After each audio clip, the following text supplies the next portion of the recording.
My hair look great. Yeah.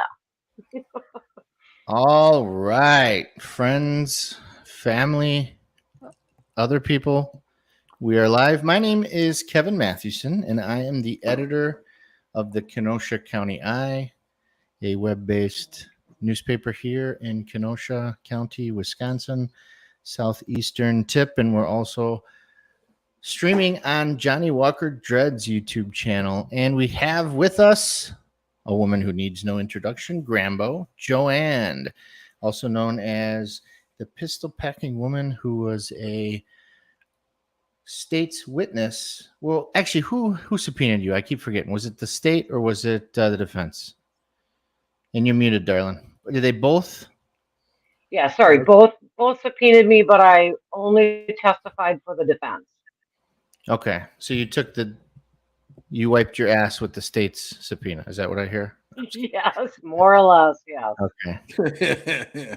All right, Johnny, tell us who you are, brother. By the way, we forgot another name for Anne, and that is Queen of the Wild Frontier. Queen? That's Yes. what I introduced on my show. Right I on. even had Adam and the ants in the background while I was How announcing did I it. get that? I'm sorry? How did I get that name? I made it up. Well, Oh. okay. Adam Ant had a album called Kings of the Wild Frontier. I thought, hey, let's just repurpose it. But at any rate, I'm Johnnie Walker Dread. I have a YouTube channel. I have about 500 videos now. Probably about 400 of them. 400 are on Kyle Rittenhouse and the Kenosha shootings, and probably closer to 500 are. But at any rate, I think I'm easily the most prolific Kyle Rittenhouse Kenosha shooting YouTuber on YouTube, as far as I can tell. And currently writing a book on the Kenosha shootings. And other than that, hello, everybody, and welcome aboard. All right. So, a couple things that I want to talk about today. And I will say that the main thing, and I wrote about this on my website this morning, but I have won a lawsuit against Kenosha County District Attorney Michael Gravely. And he is the district attorney who decided that it was proper to charge a 17-year-old with murder, 2 counts, attempted murder, plethora of other charges, even though he dismissed dozens of curfew charges against dozens of other people. He decided to charge Kyle with violating curfew, which wasn't even a valid curfew. But yeah, just a district attorney who's one of these progressive district attorneys who is very, very tough on certain crimes that fits his narrative and very, very weak on crimes that he doesn't really care about, like drive-by shootings and all these other things. He prosecutes personally cases that are slam dunks, like the Summers House bar shooting where 3 people were killed because it was a slam dunk case. I mean, everything was on video. One of the victims was able to testify. Yeah, that's the guy who shot me, and that's the guy who shot my friends. So he takes those types of cases so he can say, look at, I won another trial. And a lot of these, people like to give him credit, but it's like, come on, some of these trials, you don't even have to be a lawyer to win. You just show the videos, you ask a couple of questions, and bada bing, right? He's prosecuting Crystal Kaiser, which a lot of folks don't agree with. I agree with charging her, but I also agree to let the jury decide if what she did was a result of sex trafficking. I am not a victim of sex trafficking. I am not a woman, so I have no idea what it's like to be sex trafficked. So I don't want to speak out of turn there. So I just say, let's let the jury decide in that one, right? We have Nathan DeBruin joining us live from Las Vegas, Nevada. Hey, brother. Las Yes. Vegas, Nevada, Hello. which I hear is a little cooler than Las Vegas, Oklahoma, even though Las Vegas, Oklahoma is a fictional town, right? So Nate, you didn't really miss much. I won my lawsuit against Mike Gravely. There's 2 open lawsuits. I actually won both of them, but I'm not going to tell any of the fun details about the second lawsuit for a week. So today we're just going to talk about the one. So anybody want to have anything you want to talk about before I get right into it, or? Yeah, I have just a quick question on it. Sure. On the not your lawsuit, because we'll talk about that in detail, but why do you think that Gravely is going after Kaiser? I've been asked that many times. Well, I think he's right for going after her. Okay, I mean, I there's agree. definitely probable cause there that she committed a murder. But why is he so dead set against giving the jury the option to find her less culpable because she's the victim of sex trafficking? He doesn't like to lose. So I think anything that reduces his chance of winning, he's against.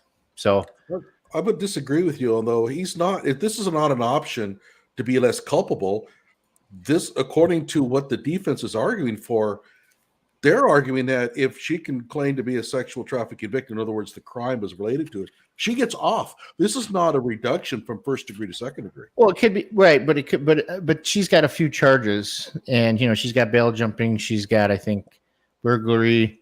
So I mean, they could use it for one or more of the counts as a complete acquittal and find her guilty on the other ones. Like the theft, the burglary. You could say, look, those have nothing to do with it.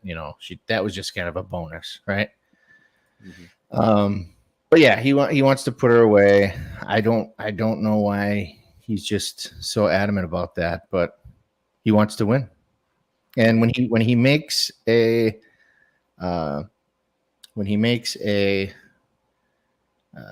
decision to go after somebody, he follows through. He doesn't. He's incapable, if you will, of saying, I think I made a mistake here. I think I'm going to go a different direction. When he decides something, he's going full speed ahead. In all honesty, though, looking at what happened, I would have a hard time dropping charges, even if I wanted to.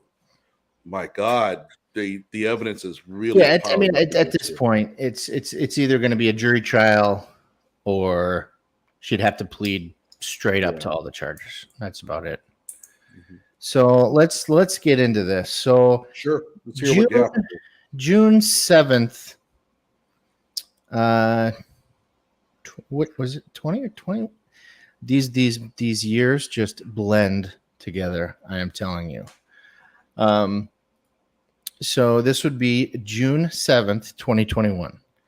I was in intake court. So for those of you who do not know what intake court is, every felony or misdemeanor arrest, if you sit in jail over the weekend or for a couple days and you see a court commissioner to get your bond set, that's called intake court. It's for your initial appearance where the bond is set, conditions of bond. And this particular day on June 7th, there was 3 activists, progressive liberal activists, who were arrested barricading the entrance to the police department. So these 3 activist liberals kind of, sat in front of the public safety building. They had blankets and pillows and snacks, and they wouldn't let anybody go inside the building. It's a 24-hour building, and you have women who are there to report sexual assault, violence, battery, any number of reasons. People there for reports. It's open 24/7. They barricaded the door in support and solidarity of Jacob Blake, the sexual molester. And so they got arrested because they wouldn't let anybody in or out of the building. They were given warnings, at least 5 warnings, leave or we're going to arrest you. They didn't leave. They were arrested.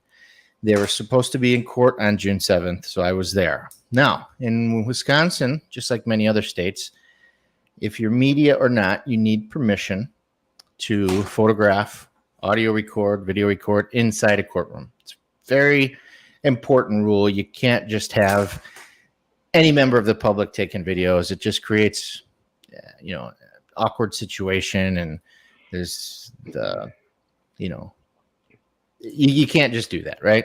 So I requested permission from the court commissioner. His name is Lauren Keating, to photograph in court, and he said sure, just like he had done many times before. So I was in court, and I was getting ready to see these three defendants for their initial appearance. And who was the prosecutor? Nathan's friend, Jim Krause. So Jim Krause was sitting at the prosecutor's table, and I said, oh, okay, we don't like each other. That's all right. And, I'm taking pictures of the judge. I'm taking pictures of the defendants. And out of the side of my eye, my peripheral vision, I see Jim Krause. And he's got his, when they're trying to sneak a picture where they're like, you could hear that. I'm like, no, this guy didn't just do this. Come on. He's got to know that you can't do that, right? So it violated two rules. There's a local rule, 1.6 in Kenosha County, that says you need permission from a judge or court commissioner or other presiding official before you can take a photo. Then there's a Supreme Court rule, which is more serious. That comes down from the Supreme Court of Wisconsin, and that's, I believe, 61.1. Same thing. You have to get permission to take pictures in court. Otherwise, you'd just have people in there taking videos, pictures. It'd be a mess, right? And for example, the Joshua Zeminski trial, there's only two of us that are permitted to take pictures during that trial, myself and the local rag that I will not name. So even though the photographer is a good guy, I like him, I just don't like the publication. So we will be taking photographs, and other news agencies who want access to our photographs, they can have them as part of a pool. So you need to get permission. Supreme Court basically says more than two photographers is a crowd. We don't want that, two at the most. So I noticed that Jim Krause is taking pictures of me with his cell phone. I'm thinking, what the hell is he doing that for? He's probably doing the same thing I would have done if I would have seen him at Pick and Save. I probably would have taken a picture of him and texted it to Nate and said, hey, dude, look who I seen, buying chocolate bars or something. I don't know. It's just stuff us guys do. It's fun, whatever, but you can't do it in court. So I thought to myself, that son of a bitch just took my picture. And I know for sure he doesn't have permission, because why would he have asked for permission? He didn't know I was going to be there. And that's just something that you don't do. You don't ask permission when you're a prosecutor. So I thought to myself, you know what? That's a public document. He's taking a picture of me. He's on duty. He's in court. He's handling initial appearances. He's the prosecutor doing this. That's a public document. And I'm going to report him to the Office of Lawyer Regulation, because I don't think he's an ethical prosecutor, and I believe in accountability.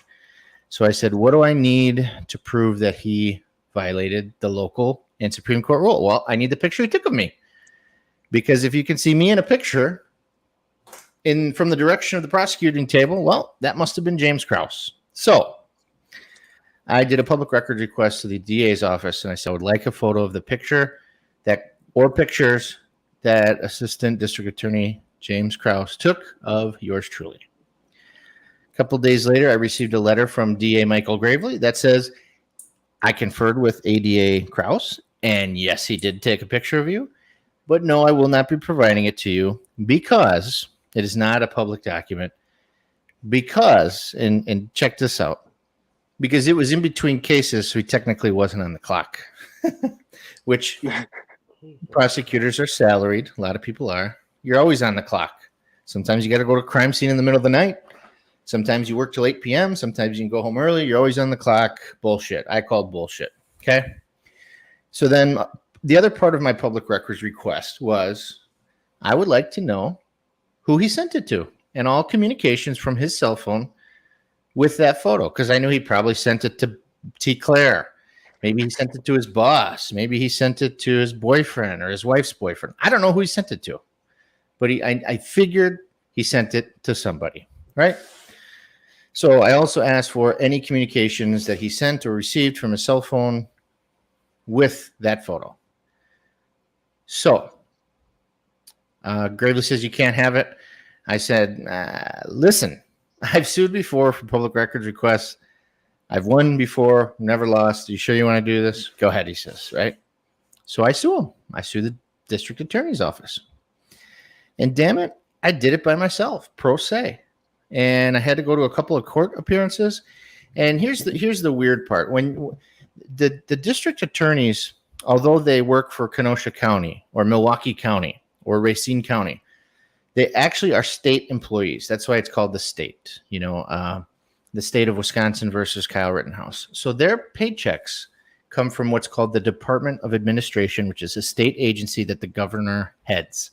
So the governor is technically bosses of, he's the boss of that budget and all that, right? So in these cases, if a district attorney is the defendant in a lawsuit, the attorney general's office handles the defense, right? That way they're not taking the district attorney away from his or her duties, and there's no conflicts. Okay? But Gravely knew I had him dead to rights, so Gravely asked the governor, Tony Evers, who's a Democrat like him, hey, this is an open shut case. I'm going to win it. I just really want to defend it myself. Can you pretty please let me do it and not send one of your attorney generals? Well, he knew that if an assistant attorney general came down to Kenosha, read my complaint, they'd say, Gravely, what are you doing? This is a public record. Give it to him. What are you wasting my time for? He knew that. So he got permission. The governor's chief legal counsel signed a document that says, you may represent yourself. Okay? So he's doing this on spite. Absolutely. Right. And he knew that he had a bad case. So now the discovery process occurs, which those of you who know discovery, there can be depositions. You can do what's called an interrogatory, where I sent Mike Gravely's office a bunch of questions and he had to answer them under oath. He did the same to me. So you can ask for productions of documents. You can ask for admissions, right? So what Mike Gravely did is he used the discovery process and weaponized it to try to gain private confidential information about me and my businesses, my private investigation business and my newspaper. How many employees do you have? How much money do you make? Those types of questions, which have nothing to do with why we're here in court, right? So I objected to basically 95% of his questions. And I said, this is irrelevant, Judge. He's weaponizing the discovery process in order to try to gain private information about me and my businesses to use as a weapon in the media, right? It'd be fun to just tell people how much I make or how much I charge, right? Hey, So it seems like almost like a Binger level kind of thing. Does Yeah. it surprise you coming from Gravely? No, not at all. Remember, he's and I will say there's some judges in Kenosha I like, but for the most part, he gets away with it whatever he wants by some of these judges. Some have retired. But all the judges, I forgot to say, so all the Kenosha judges recused. We don't want to take this case with Mathewson at the day. They all recused. So it went to Walworth County, which is a county to the west. So I objected to most of Gravely's questions, right? And so he filed a motion to compel. He asked the judge to force me to ask these questions. And of course, I opposed it, and I went into court. Me and Gravely were the only two people in there, then the judge, the court reporter, and the clerk. So there's me sitting at the prosecution table and Gravely sitting at the defense table. It was pretty dang fun for me. And the judge basically looks at Gravely and he says, yeah, I've read your motion to compel. Do you want me to just deny your motion in its totality, or do you want me to go through each one and tell you why I'm denying it? Gravely got pissed off. And Gravely basically said, Your Honor, I think you're prejudging this case before you hear it, and blah, blah, blah, blah, blah. Well, I won. And the judge says, no, Mathewson, you don't have to turn over any of that crap. It's not relevant. So then basically the judge, in so many words, said, Mike, not Mike, but, Attorney Gravely, why are you not turning over these photos? That sounds like the easiest solution here. Why are you not doing it? Yeah. Well, Your Honor, I'm not aware of any law that allows me to force one of my employees to turn over a picture. Well, yeah, you're the boss. You're the boss, right? If you're a sheriff, you can tell your deputies what to do. If you're the district attorney, you can tell your deputy DA or your assistant DAs what to do. That just comes with being the boss. So it's a disingenuous argument. I was going to say, especially if that's his work phone. Well, exactly. And I think it may have been his personal phone, but in Wisconsin, they're indistinguishable. So if I'm elected governor and I use my personal phone and I send an email to the assembly leader and I say, hey, let's get this education bill passed, that's still a public record because I conducted Right. business on it. It doesn't matter Right. if I use a Mickey Mouse phone. If you do government business, it's a public record, period, right? Okay. So then I thought to myself, you know what? Gravely cannot represent himself because he's a witness. So that just doesn't sound right. And I looked it up. Sure as shit, there's a Supreme Court rule. It says if you are a likely necessary witness, you cannot defend yourself and you must recuse. So I filed a motion to disqualify Attorney Gravely. And the judge asked Attorney Gravely, here's the Supreme Court rule. It says if you're a likely necessary witness, you can't defend yourself. What's your defense to that? And Gravely basically said, well, Mr. Mathewson's defending himself. Why can't I? You know, kind of like I want to. Yeah. And the judge says, listen, I'm not going to remove you from this case. I have the authority to. I'm going to allow you to stay on this case at your own peril. He said that in open court. I got the transcripts. You can read them. I got the receipts. Something about a fool with his client or something like that, or yeah, somebody who represents themselves as a fool as a client. So I'm this close to winning this thing, right? And then I make another public records request, okay, for something different. And I'm not going to talk about that today. We'll talk about it next week. And this one is even more dubious and it's even more misconduct. Gravely denies me, okay? So now I file a second lawsuit against D.A. Gravely. D.A. Gravely wants to defend himself again, and the district or the attorney general says, whoa, you got two lawsuits going?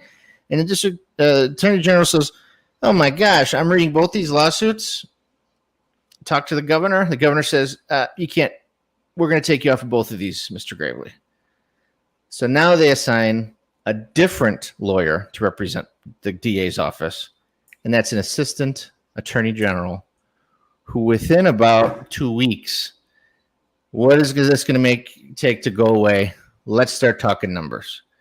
So I have my attorney, I hired an attorney then for that first case because attorneys are better at negotiating the money thing, And then the second case, my attorney, his name is Tom Kamenek, and he is the leading public records lawyer in Wisconsin. He's helped me success. I can see you now, Chad. PhotoChad. Can you just repeat that? What I got 2 weeks. Yeah. So I ended up hiring Tom Kamenek. He's a lawyer for the Wisconsin Transparency Project. All he does is public records lawsuits, right? Okay. And he's sued for me before, and we've won. So I hired him for the second case. And once he realized about my first case, he took over that case too. Long story short is part of the agreement. First off is I got the picture that I wanted. And you guys are going to see it. This is what cost the DA's office probably in the range of $1,000. So this right here, ladies and gentlemen, is the $5,000 photograph. It's nothing but a chubby guy with a big camera taking pictures in a court hearing. So riveting action. So right here, can you guys see my mouse cursor? Mm-hmm. So this is right here. Can you see my mouse cursor? So this is DA Krause's ADA Krause's laptop. And remember, right after I saw him take a picture of me, what did I do? I took a picture right back at him. But legally. Awesome. I had the legal right to take a picture of me. He did not have that legal right. So this right here is the picture that Mike Gravely, and here's the funny thing is in Mike Gravely's response, he said something to the judge like, Your Honor, I've got murder trials and I've got serious business that I need to attend to. I don't have time for these little, BS lawsuits. And I'm thinking, so I asked right in front of the judge, I said, Your Honor, if he's so busy, why did he insist on handling this case himself? right? So the settlement for this case is the state taxpayers have to pay me $1,100 and give me that photo. They already gave me that photo. I approved. I said, I don't think it's been doctored. I think this is the only photo he took. He took another one that was zoomed in on my press badge. I don't know why. Well, we need evidence that you're a member of the press. Come on. I guess. I mean, I don't. Scoop here. Everybody knows who I am. I mean, the people who pay attention, they know who I am, right? I think he secretly is very fond of you. Maybe he is. Maybe it's a bromance thing. I don't know. Yeah. But so I also get what's called statutory damages. So in the statute, it says that if I succeed in a public records lawsuit, I get $100. Yay. So you guys have to help me decide what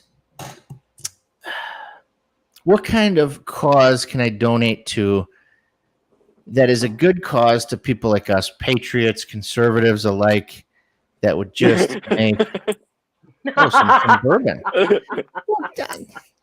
Who knows if Krause doesn't drink bourbon? I'm talking something like NRA or something that would just boil his blood. So we got to figure that out eventually. But my $100 that I won from the taxpayers, I don't feel right using that to buy something stupid like ammo. So I'm going to donate it to a good nonprofit that helps conservative people like me, like Nate, like Grambo, Johnnie Walker. So eventually we're going to have to come to a consensus on that. And then we'll have to decide on my second $100 for my second lawsuit. And I will tell you that my second lawsuit that I filed is a lot more serious than just a photo. And, people are asking me, why go all through all that over a photo? Who gives a shit? I give a shit because, that photo belongs to the taxpayers. And I don't care if it's just a chubby guy with a big camera. It belongs to all of us. And if they're hiding pictures of chubby guys, what else are they hiding? And I say that as a joke, but I'm a real stickler on public records laws because they allow everyday citizens like us to have oversight over the government. If it wasn't for the public records laws, we would have no idea what the hell they're spending their money on, who's getting in trouble, who's getting written up, who's been suspended from work, who's been stealing from the government. None of those things we would know without strong public records laws. So I've sued before and won. I'll sue again. I've sued successfully twice in Illinois. This will be my third successful lawsuit in Wisconsin. And you know what? It makes people a little less likely to try to deny something from me. Did you ever find out where he sent the photo?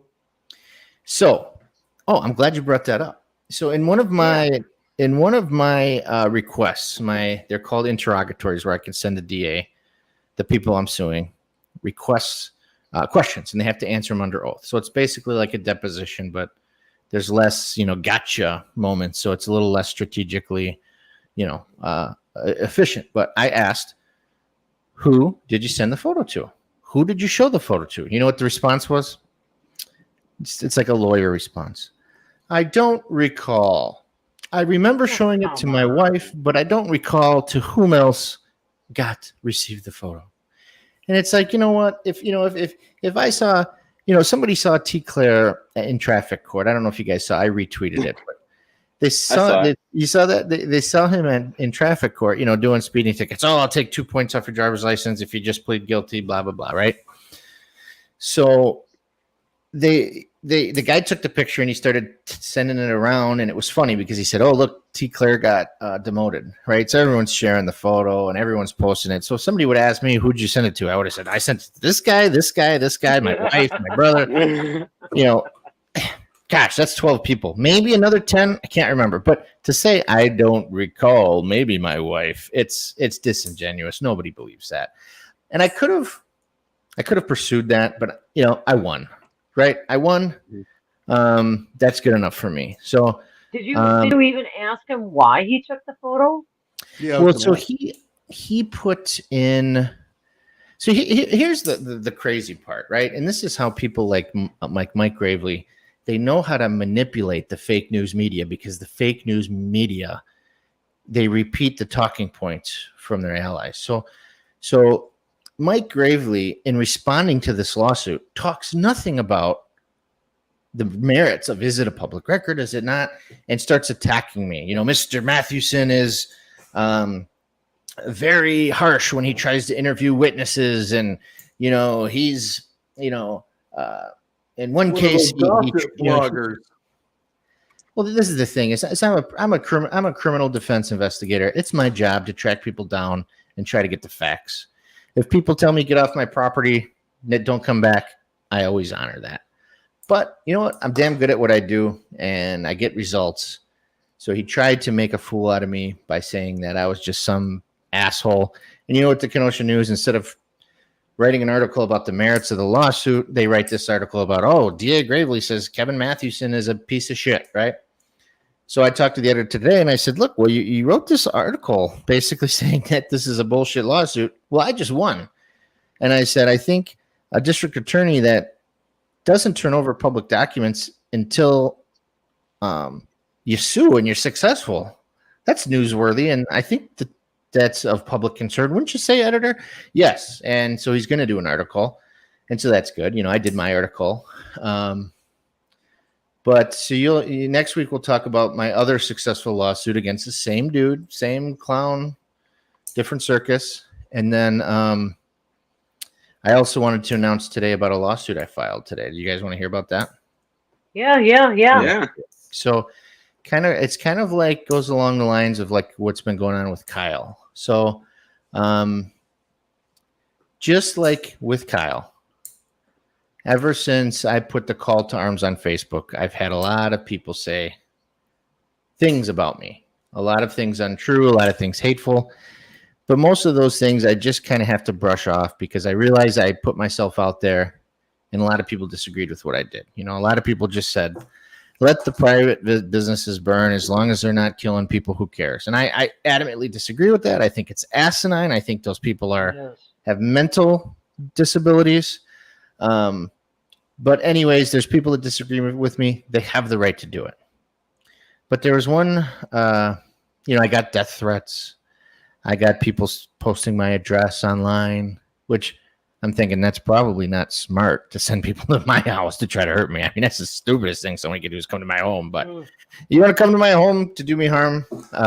Look at the flag behind them. Yeah. Yeah, I know. I was just thinking that. There's a safe down there that's got a couple pistols. I got safes on every. And I'm very strict about keeping guns locked away. I have kids. Kids visit my house. But, my fingerprint gets them all open. So, and my wife's. So, anyways, long story is this one Black Lives Matter activist in particular took things way, way, way too far. And this has been going on for 2 years. So this is a man by the name of Raymond Roberts. So Raymond Roberts, like I said, is a Black Lives Matter type activist. And unfortunately, like a lot of these Black Lives Matter type activists in Kenosha, he is, believe it or not, a career criminal. So Raymond Roberts likes to drink and do bad stuff. So this first mugshot up here was his first DUI. This one right here was his second DUI. And he was also charged. And by the way, he's out on bail at this very moment. No. He's out on bail for his second DUI, and he's out on bail for reckless endangerment, possession of a gun while drunk, which is not a smart thing to do. If you're gonna drink and drive, at least keep the gun at home, even though drinking and driving is putting people at risk anyways. This mugshot right here is when this mugshot was when he took a belt, and I'll show you a picture of the belt. He took a belt that had shotgun shells sewed into them, if you can see that. I know it's kind of hard to see. So these are shotgun shells in this belt, right? The primers. Oh, okay. And so he took that belt to his children, Oh my to where God. he created these huge black and blue welts all over his two sons. Okay. So he was charged with 2 felonies. Okay. 2 But Black felonies. Lives Matter. He's Yeah, doing Black that. Lives Matter. He beat his black boys, 2 of them. And so the sheriff's department says, Gravely, you got to charge this guy with 2 felonies. I mean, this is serious shit. He beat the hell out of these kids. They got huge welts. He used a weapon. So Gravely charged him with 2 counts of felony child abuse. Good. Anybody want to take a guess what he was convicted of? No. Raise your hand. No. He took a Come plea on. deal of 2 misdemeanor counts of neglecting a child. Well, when you hit a child with a belt buckle and you create welts, that's not child neglect. That's assault. No, the child was going to be wishing that you would neglect him, right? Yeah, At that exactly. point. Yes. I'd rather go no hungry Absolutely. than get the shit kicked out of me. So anyway, he's got a couple of DUIs, the endangering safety by use of a dangerous weapon. He was arrested for pushing his girlfriend and putting his hands on her. The police asked Gravely and his staff to charge him. Who wants to guess if they charged him or not? They didn't. Nope, didn't.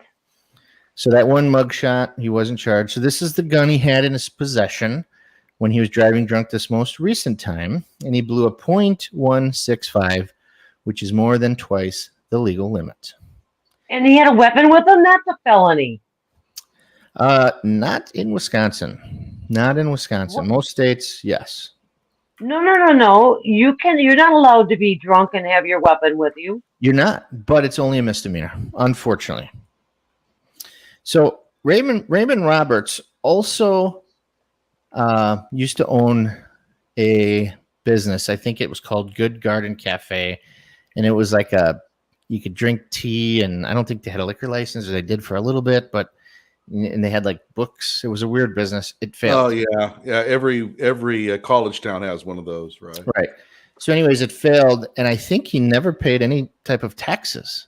So he's got what's called tax warrants, where the government says, "Here's a warrant that you owe us 30 grand, and say goodbye to any tax returns. You're not getting them. They're going right to the IRS and the Wisconsin Department of Revenue." So this guy's got unbelievable debt to the government, right? He's had a restraining order granted against him by an ex. He's had a car stolen, supposedly. He's had guns stolen out of his car. Usually that's like BS. I mean, come on. But so this guy called me a white supremacist probably at least 30 times publicly on Facebook, on Twitter, out in public. Okay. And I just ignored it because, I know I'm not a white supremacist. My friends know I'm not a white supremacist.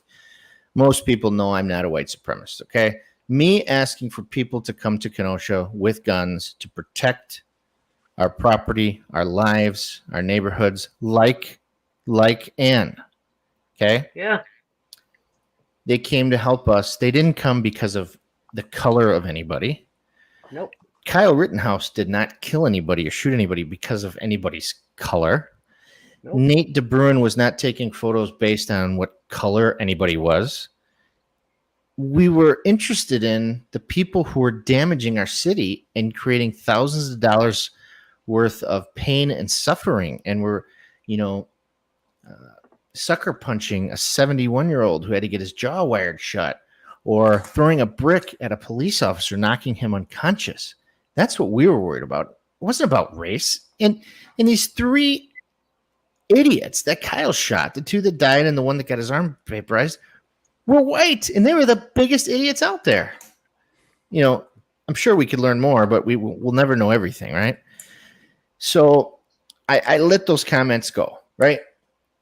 So then late last year, he started posting things on Facebook that crossed the line. So he made a couple of posts that says, my kids at the time were 10 and 11. They're now 11 and 12. He told people on Facebook, don't send your kids to where Kevin sends his kids because he is training his kids to be suicide bombers, and they are going to blow up the school.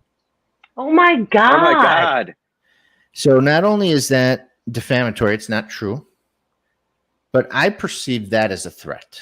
When you're talking about bombs and students in schools, it's a bad thing, right? What's he doing to your kids too?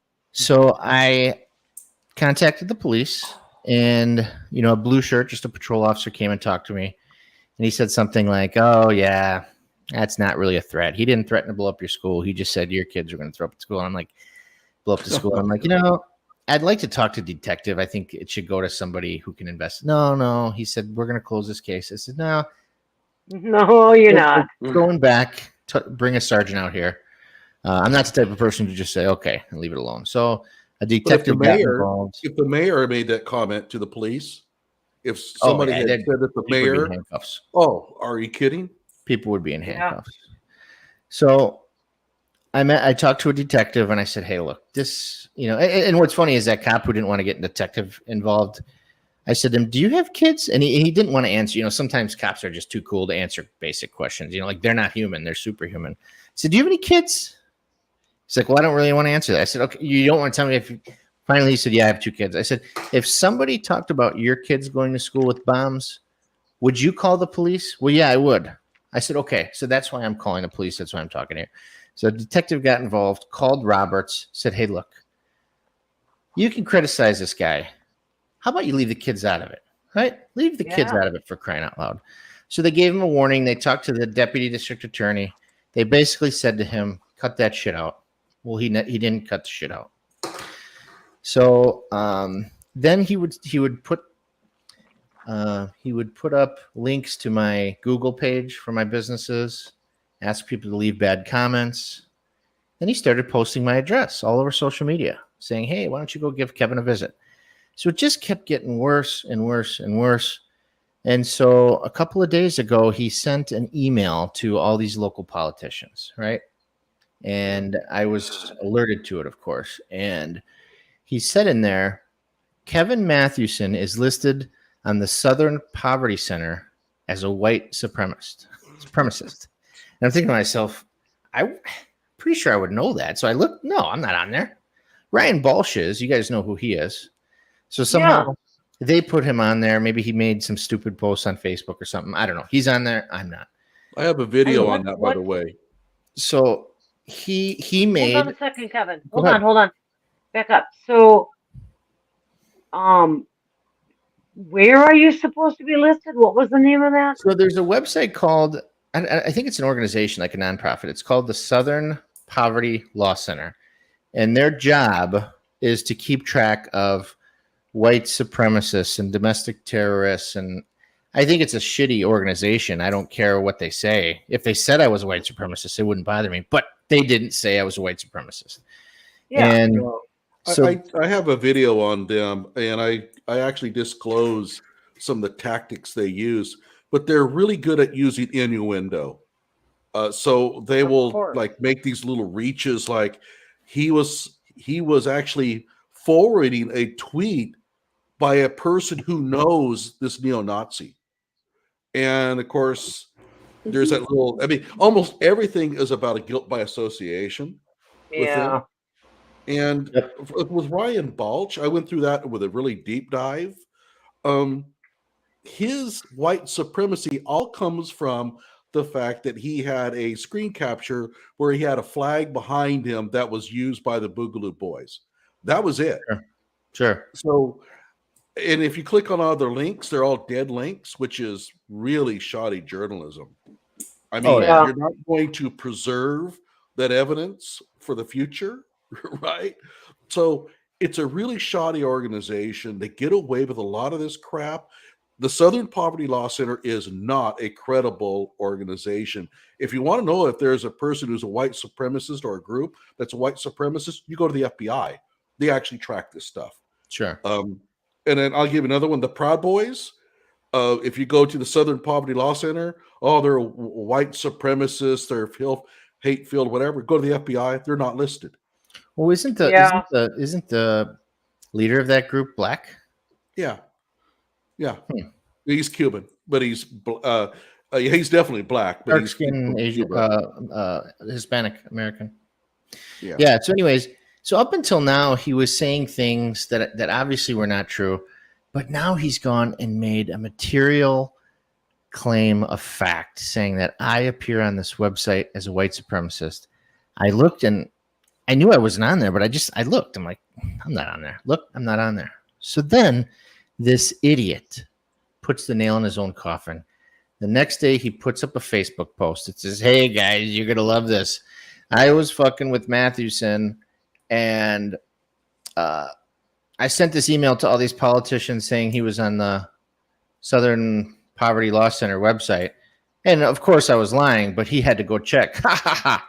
I'm like, did he just say what I think he said? Did he just admit that he lied about a material fact that is defamation? Yes, he did. So. And then, the one I forgot is he made a post on Facebook saying that I was actively calling up military veterans and making death threats. And I'm thinking, where does he?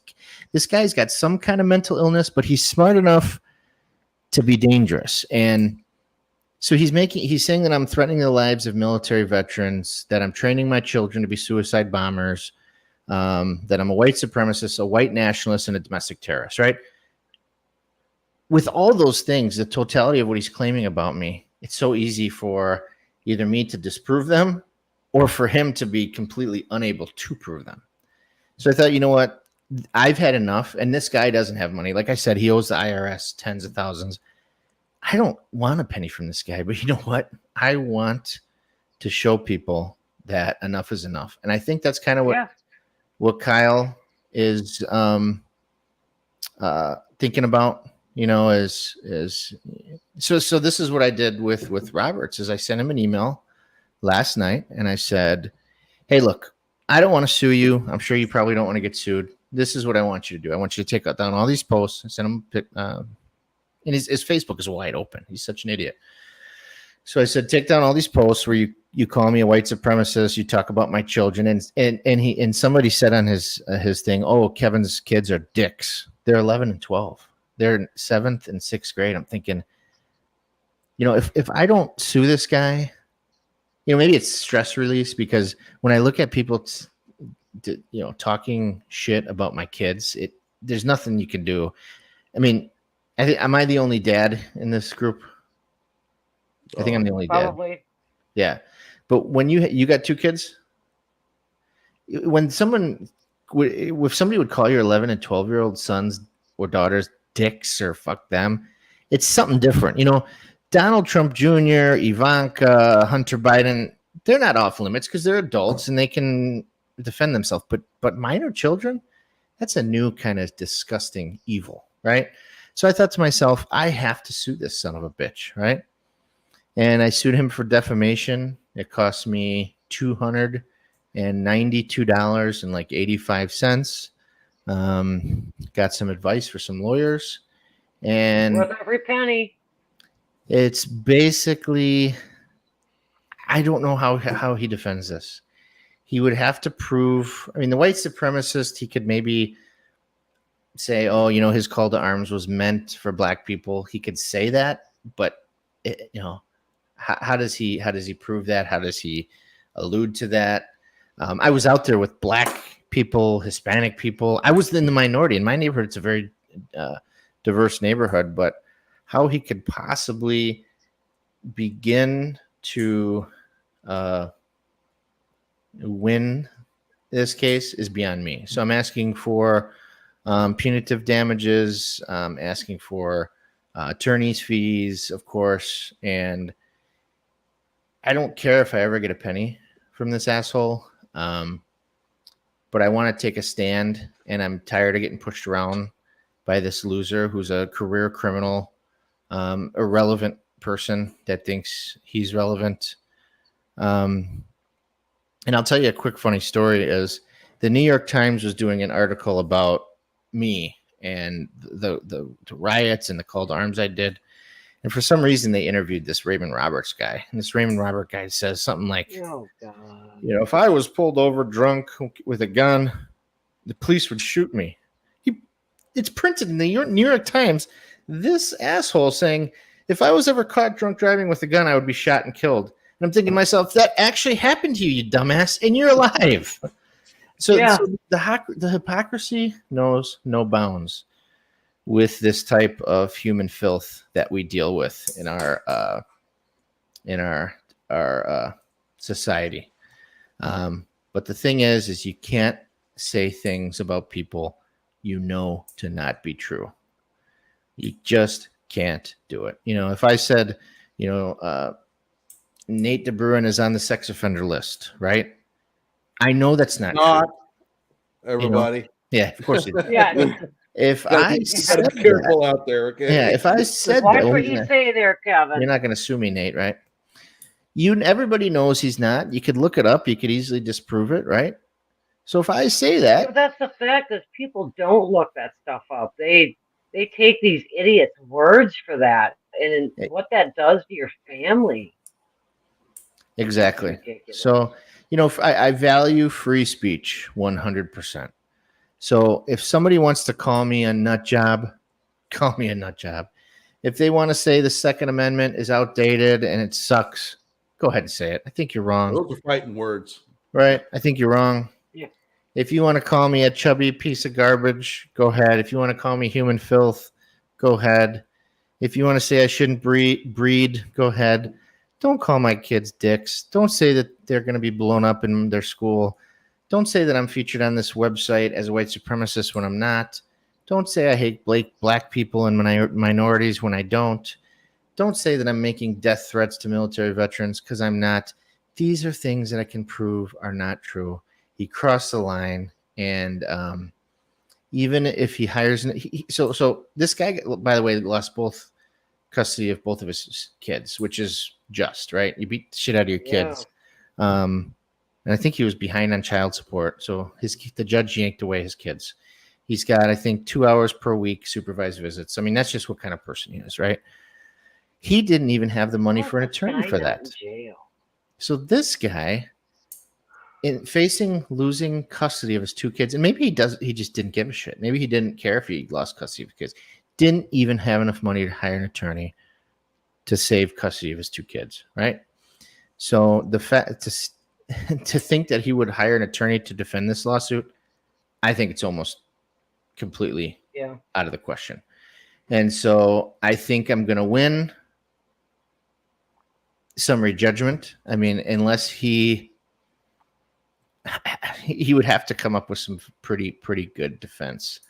But he's going to lose, and I'm going to get a big fat judgment. And I pray to God he plays his lottery, because if he ever plays the lottery and wins, I'm going to get the first cut right off the top before taxes. Did he ever respond to your email? Yeah, he did. And he said, "Oh, an email? Stop harassing me." He says to me. Yeah, he said, "Stop harassing me." And then he said he's not going to take the post down. And then he posted my letter on his Facebook. So it's kind of like, thanks for acknowledging you received it. I appreciate that. Yeah, no kidding. Now he can't claim that stupidity in court. And that was an exhibit. That was an exhibit in my lawsuit. I mean, he's not a smart dude. And so, and here's the thing is I got receipts, right? I have receipts, and he's not a smart dude. So here's my here's the lawsuit. So there's a summons. So he has 45 days to respond. If he doesn't, I can get a and I use my PO box, because this guy has been advertising my website everywhere, or my personal address everywhere. And so false and defamatory public statements made against Mathewson by Roberts. And then here's all the, then it talks about my cause of action. First one is defamation. Second one is punitive damages. And then actual malice. So I want monetary damages to be determined by the trier of fact, either the jury or the judge in a bench trial. Punitive damages, all actual and reasonable attorney's fees and court fees incurred in prosecution of this action. and other such relief as the court may deem fair, just, and equitable. I wouldn't mind a restraining order barring him from talking about my kids with the word bomb in the same sentence. That would be outstanding, and I'd take that over money any day. Yeah. But, who knows? So that's my lawsuit. It was filed today. It should be file stamped and available to be served tomorrow. So tomorrow I hope to have him served. And I imagine this is going to be the type of weasel that's going to not come to his door. But I have a network of private investigators. Don't you worry. We will get him. Can you? Is it legal to serve him yourself? No. So in Wisconsin, it's you don't need any license. So the only requirement is you must be 18 years old. You must be a resident of the state of Wisconsin, and you cannot be a party to the action. Oh, so that leaves it wide open. It's just I can't serve him. Yeah, I would find him and then trip while I'm serving him and slap him in the face with it. Yeah. So I mean, I process serve too, and I've been assaulted, and I carry a body. I use a body camera, so people don't have to take my word for it. Just watch the video. But yeah. So I'm excited I'm happy these days. I just won a lawsuit, a transparency lawsuit against Gravely and Kraus. I got a few bucks off of that. My lawyer got a few bucks off of that. I got the picture, which is, again, that picture is not going to make me whole, but it's the fact that that's a public document, right? If there's a car accident in front of my house and it doesn't involve anybody I know, and I ask for that police report, you know what? I have a right to see it. Is it involve me? No. But the law says I have a right to it. So public records laws are important because they allow us to have oversight over the government, and without them, we would be lost. So I'm feeling good these days. You're teaching them also a lesson that you will go after this stuff, and therefore don't try to hide anything really important. Well, yeah, and that's the funny thing is because I have been watching. David Bennett likes my Gansett flag. Thank you. I've been asking for public records requests for now at least 10 years since I've been an alderman and a PI, and I've been denied public records. I've been have overly redacted stuff, and now people are especially in this area, they're very reluctant to say no. They're very reluctant because the average person doesn't know what they're entitled to. So when they ask a police department for a police report, or they ask the college for their, balance sheet, or they ask the school board for a list of the votes, or the oaths of office, and the government says, "Oh no, you're not entitled to that." People believe it because they don't know better. Because we don't know what we don't know. Exactly. So, me, I know better.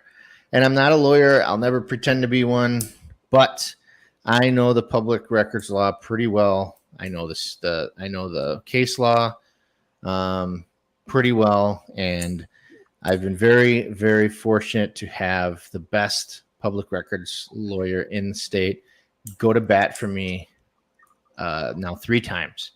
And the way in public records lawsuits, if you prevail, the prevailing party gets their attorney's fees paid for by the losing party. So I don't have to pay my attorney out of my own pocket. He only gets paid if he wins. And so far, I have not let him down. And he's very busy. So I'm always bugging him. Hey, I got this case. I got this case. And every once in a while, he says, let's do it. So I'm lucky in that regard. So Nate, how's Vegas? Tell us about. We gotta hear about the MMA. Tell us about your experience. It's pretty good. I did go to the Tough Enough MMA event. I did do photography there. You got to take pictures? I did get to take pictures. Ooh, I can't wait to see them. It was all. I did not get paid, so I want to put that out publicly that I did not receive any money from that. And why the hell not? Yeah. because I had a lot of perks to this if to this trip, and I chose. And they don't. You know what? What's the word I'm looking for? You're an admired person. And I'm you know I'm trying to be um you're you're like America's sweetheart. Everybody loves you. You know me. A lot of people hate me because I'm kind of a dick sometimes, right? You know I don't let people get away with shit, but everybody loves you because you've never said a bad thing about anybody, right? So if people want to reward your patriotism, your honesty, your good nature, and they want to send you a ticket to go see an MMA fight, fuck you if you think you should say no. Go do it, man. Enjoy life. Go Yeah, see the yeah. world. You know what? If people think that you had any foresight of what was going to happen to your life after August 25th, they're fucking nuts because it was a crazy perfect storm that happened that night. And you know what? With the PTSD you're going through, with your troubles with work, anybody who says you don't deserve when people out of the kindness of their hearts want to send you on this trip, they want to pay for your plane ticket and your hotel. They paid for you your plane ticket, hotel. You know, fuck anybody who says you should not be able to take care of that. You know, so That's actually a pretty good deal, Nate. yeah, so Yeah. that's cool. I'm glad you got to take. I'm glad you got to take And I advantage of that. also got a private tour of the UFC facility, performance Wow. institution, and I did just meet Kobe Covington, who just won the fight the other night. Ooh, did he give you any pointers or Yeah. what? He was kind of busy. He was actually in the hot tub area. He got out to talk to us. So I was really Oh, is that grateful where for they? that. Is that like a therapeutic thing where they like relax and stuff? Yeah. He was kind of beat up on the face, so he was relaxing. Dude, we're getting a pool installed, Nate. So you guys have to come Awesome. over. Awesome. Yeah, which so the pools are up so high that I think that this year they're up 30%. So we bought one last year before the price went up. But so you saw, was it crazy watching MMA like that close? Because you were pretty close, right? I did have VIP tickets, the very first front row, but I also had the perks of going right up on the post of the ring. Oh, sweet. Did you get any blood on your Wow. camera lens? I did not. Did they have the chicks in the bikinis with the sign? They did. Ooh, did you look? I have photos. Because you know what? I saw your girlfriend. Did she tell you I saw her at the restaurant? At a restaurant? No, Chili's. I won't say the name of it, but I saw her at a restaurant, and she was with I'm guessing just a male friend of hers, and I was like, you know what? Okay, Yep. what's up? Who's this guy? You know, just being real nice, and I'm like, hey, it's my boy. I got to make sure, you know, no one's trying to. But yeah, did she mention she saw me or no? Yes, she did. Oh, cool. So you're still in Vegas. Yes, You stay. I mean, is that the window behind you? it is. Let's see the view. Yeah, let's see the view. Oh, beautiful. Which I could- hotel? I am at Treasure Island right now. I did also stay at the Circa Hotel. Because it was closer to the MMA event on Friday night. Yeah, I just stayed at the Gold Coast about 2 weeks ago. Oh, okay. Yeah. So Nate, have you announced who your sponsor was for this deal? The sponsor for my hotel room for the Circa Hotel was Nick Rakita. Oh, what a guy! I like him. Rakita Luck. Oh, wow, that's awesome. Yes, I'm very grateful for that, and I thank you very much, Nick, for doing that for me. Who doesn't like Nick?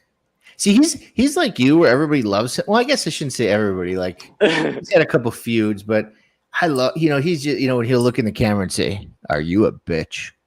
You know, stuff like that. It's like he's got balls. He's awesome. I love watching him. He's funny and he's smart. You know, it's when you're smart listen and to that funny, sometime. it's cool. It's cool. Yeah, Rakita. It's spelled funky. It's like Rekieta, right? I think. Is that Rekieta. Rakita Law? Rekieta. So Rekieta, I think. I don't know. It's spelled funky, but yeah, it's he covers all the like mainstream trials, and they'll comment during it, and it's hilarious. And they got real famous during the Rittenhouse trial when Grosskreutz said something like, so is it true that he did not shoot you until you pointed your gun at his face? Correct. It was like they all just went crazy. So that was kind of. I like Legal Bite. Rakita Law that called me Grambo. He's the one who named me. He's the one who named you. Yeah. Yeah, that shithead. I'll have to talk to him. Yeah, that's funny. That's funny. And then I think they named PhotoChad too. Yep. Yeah. Yep. Nick Rakita, man, he's just a name and son of a gun. Yeah. My stupid ass. So I had like interacted a little bit with with Nick and Joe and some of those guys during the trial, and I didn't see it until months later. But I think Nick and one of those guys was like, "Hey, Kenosha County, we'd love to have you on the show," and I missed it. I didn't see that comment until months later. I'm like, "Oh, I could have been on their show. That would have been cool." But I've been on a show with Joe a couple times. He's cool. Joe Neerman. Yep. Joe's awesome. Nate got to hang out with Legal Bites, Alita, at her like family home, right? Yes. It's tough. She's tough to look at, I'll have to say.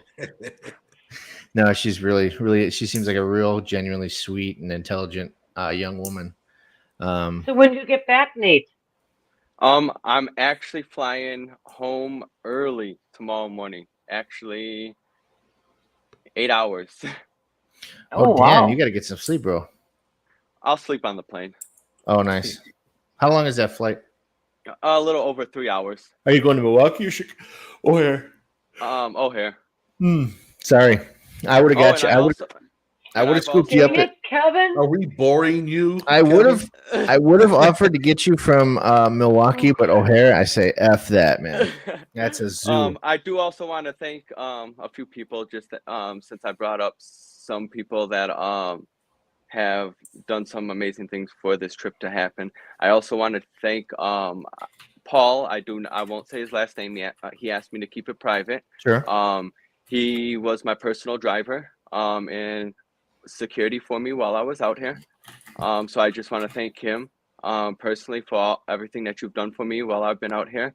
And I hope everything turns out with what you're going through.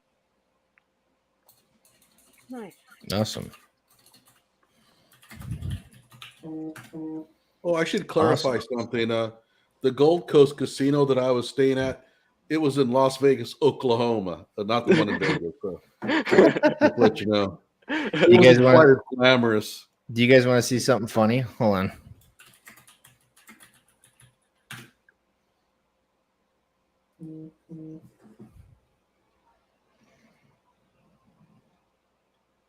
You guys see on the screen what it says there? No, I don't think so. Johnnie Walker. What's that? Johnny, why'd you post that, bro? I'm gonna have to go out and buy some new socks tomorrow, I guess. No, so when you see, since I'm streaming on your channel too, it gives me the option to post as you or me. Oh, I see. Oh, Which could be dangerous. Well, if they can smell my feet, then it's really bad. Kevin, and I did get my photos back just before I headed out to Vegas. So I'm gonna have to show you those when I get back. Yeah. Let's try to get lunch soon. Absolutely. Yeah, I want to see those before you start slinging them. But yeah, it reminds me, you never did respond. I asked you, how big your prints are and how much. I'm wanting to buy. Yeah, we should inventory them. Well, that's what we'll do. I'll help you. We'll measure them. We'll inventory them. Get a list of what you got. Just private message me. Absolutely. Yeah, I'm interested.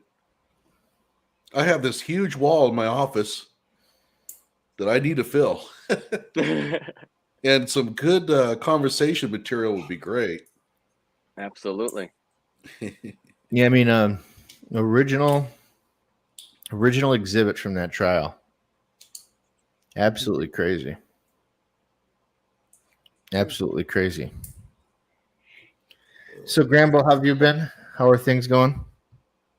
All right. I did go to meet up with our state's convoy, our trucker convoy. Oh yeah, I saw that you said that, or I saw that Yeah, I you was. said you were going to do that. Yeah, well, I wanted to go up and go to the border, up to the Michigan Canadian border. Just plans fell through for that. So then the dates kind of got changed, and then the it was North Dakota, Minnesota, and Wisconsin joined together, and they came through North Dakota and then down the west side of Wisconsin. So we drove over there. It's about hour and 45 minutes, 2 hours trip, and we joined up with them. We got a hotel room, spent the night.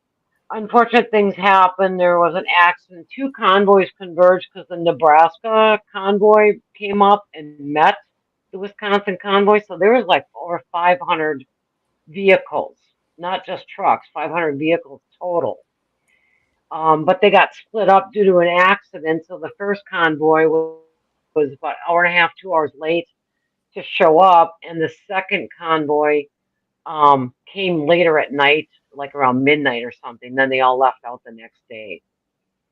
But it was interesting. And then Saturday morning, we drove to South Beloit from Portage, Wisconsin, which is about an hour and a half ride. And unfortunately, it was raining like crazy. But every overpass was full of people. Every single one. I got chills while I was driving, just seeing that people up there with their flags.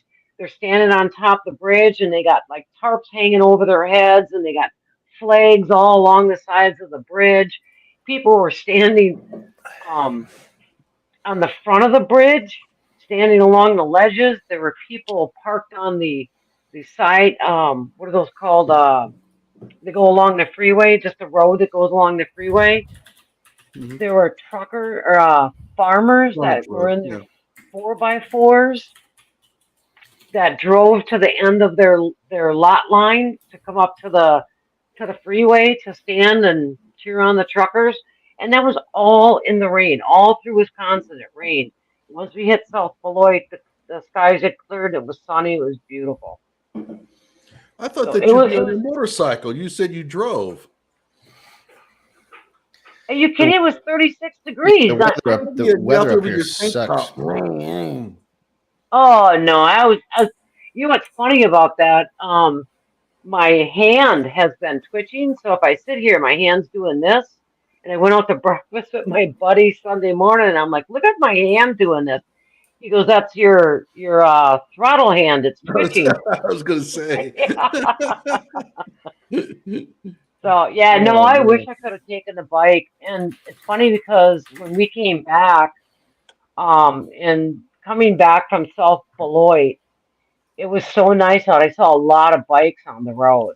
But Friday it was that was too cold. And I had too much to carry. We went and did took a couple $100 and went and picked up a bunch of supplies for the truckers and do donations and stuff. But it would have been nice to take the bike. I would have liked to have gone with them to Indiana because they had a really big party. But it was a lot of fun. It was good to meet all the people that you've been chatting with and stuff. So it was exciting for me. I got to wave my flag. I was jonesing for that.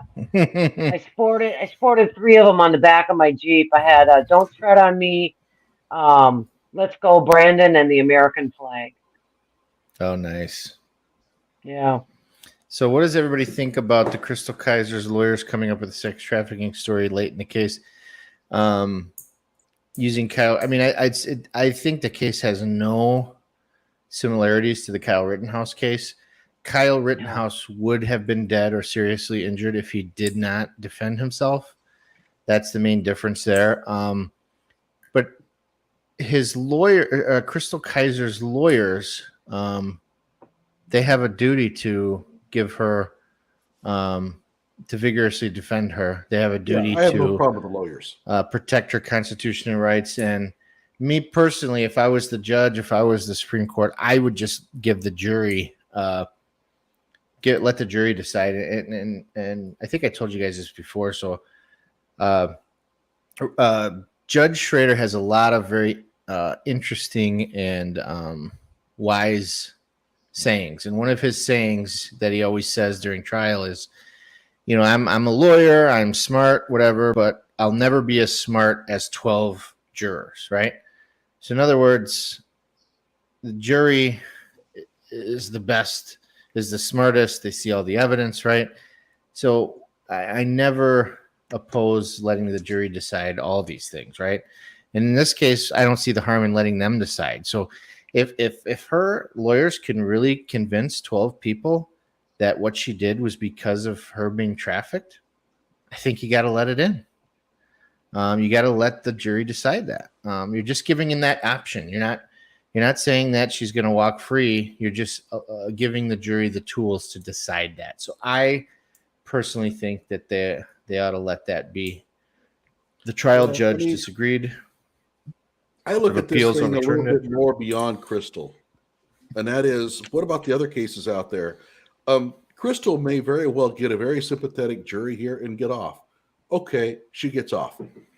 Frankly, I think she has a lot to answer for. But, I don't have any fault with the actual lawyers. And here's what I'm going to say about that. Her lawyers seem like they're really good. The one lady that was talking to the Wisconsin Supreme Court seemed to have her act together. And I think it would be great if everybody got that kind of defense, no matter how guilty you are. Yeah. The trouble I have is that those who are supporters of Crystal want that for her. They want to deny that to Kyle. Right. They wanted Kyle to have no legal defense. I mean, if they could have even eliminated Kyle even having a public defender, they would have done it. Yep. And that's where I have a real problem. When you deplatform a kid, a 17-year-old kid, so that he can't have any reasonable defense, I have issues with that. And again, I am glad. I think Crystal is guilty as hell. I really do. I didn't think so initially. I was a supporter. In fact, I helped raise funds for her, although I'm not sure I raised much of anything at all. But I was very much a support of hers. But now I've seen the evidence. I think she's guilty as hell. But I'm glad that she's got a good defense. That way she's not going to go to jail for the wrong reasons. Right. I agree with you, Johnny. I was reading up on that, and I was the same way. I was in total support for her, and then I saw one of your videos with those two ladies that were defending Crystal, but banishing Kyle, more or less. Mm-hmm. I watched that, so I read up a little bit more, and she's gonna have a lot of trouble trying to prove that she was trafficked. Yeah, and again, going back to what David Bennett responded with, everybody thinks that Crystal Kyle made this sex trafficking claim from the very get-go. False. She didn't. Yep. And in fact, she came in with this story really, really late after it was clear that her self-defense argument was going to fall apart. Yeah. So, I have real issues with Crystal. And I'm going to say this, and the Crystal followers can get as mad as hell as they want. Crystal is dangerous. This is not an issue of, well, she did kind of get away with it, whatever. It's like not like a robbery. She's a dangerous character. She carried out a cold-blooded, premeditated murder. Yeah, premeditated murder. Yeah. Blew his brains out, bragged about it, even made a comment about how his brain splattered. She can do this again. And I think people need to realize that. She is not the nice little folk heroine that everybody thinks.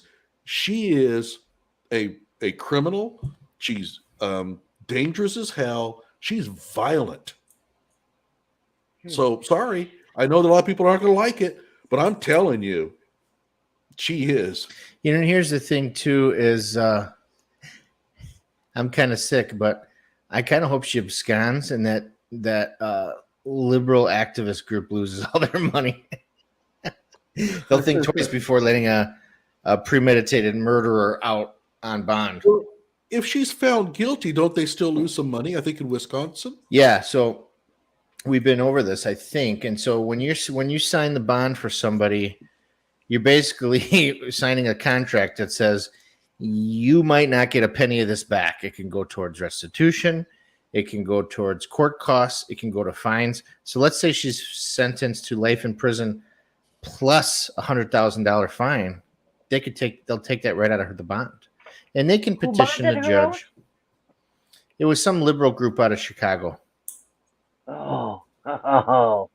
Chicago Community Fund.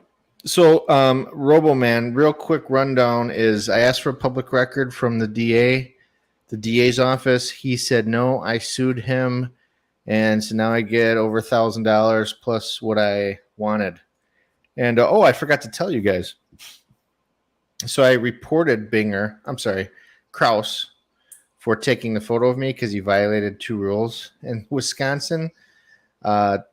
Office of Lawyer Regulation did not take formal action against him, but do you want to know what they did? They gave him written advice on how he can avoid breaking this rule in the future. So let me guess. Don't take photos in court.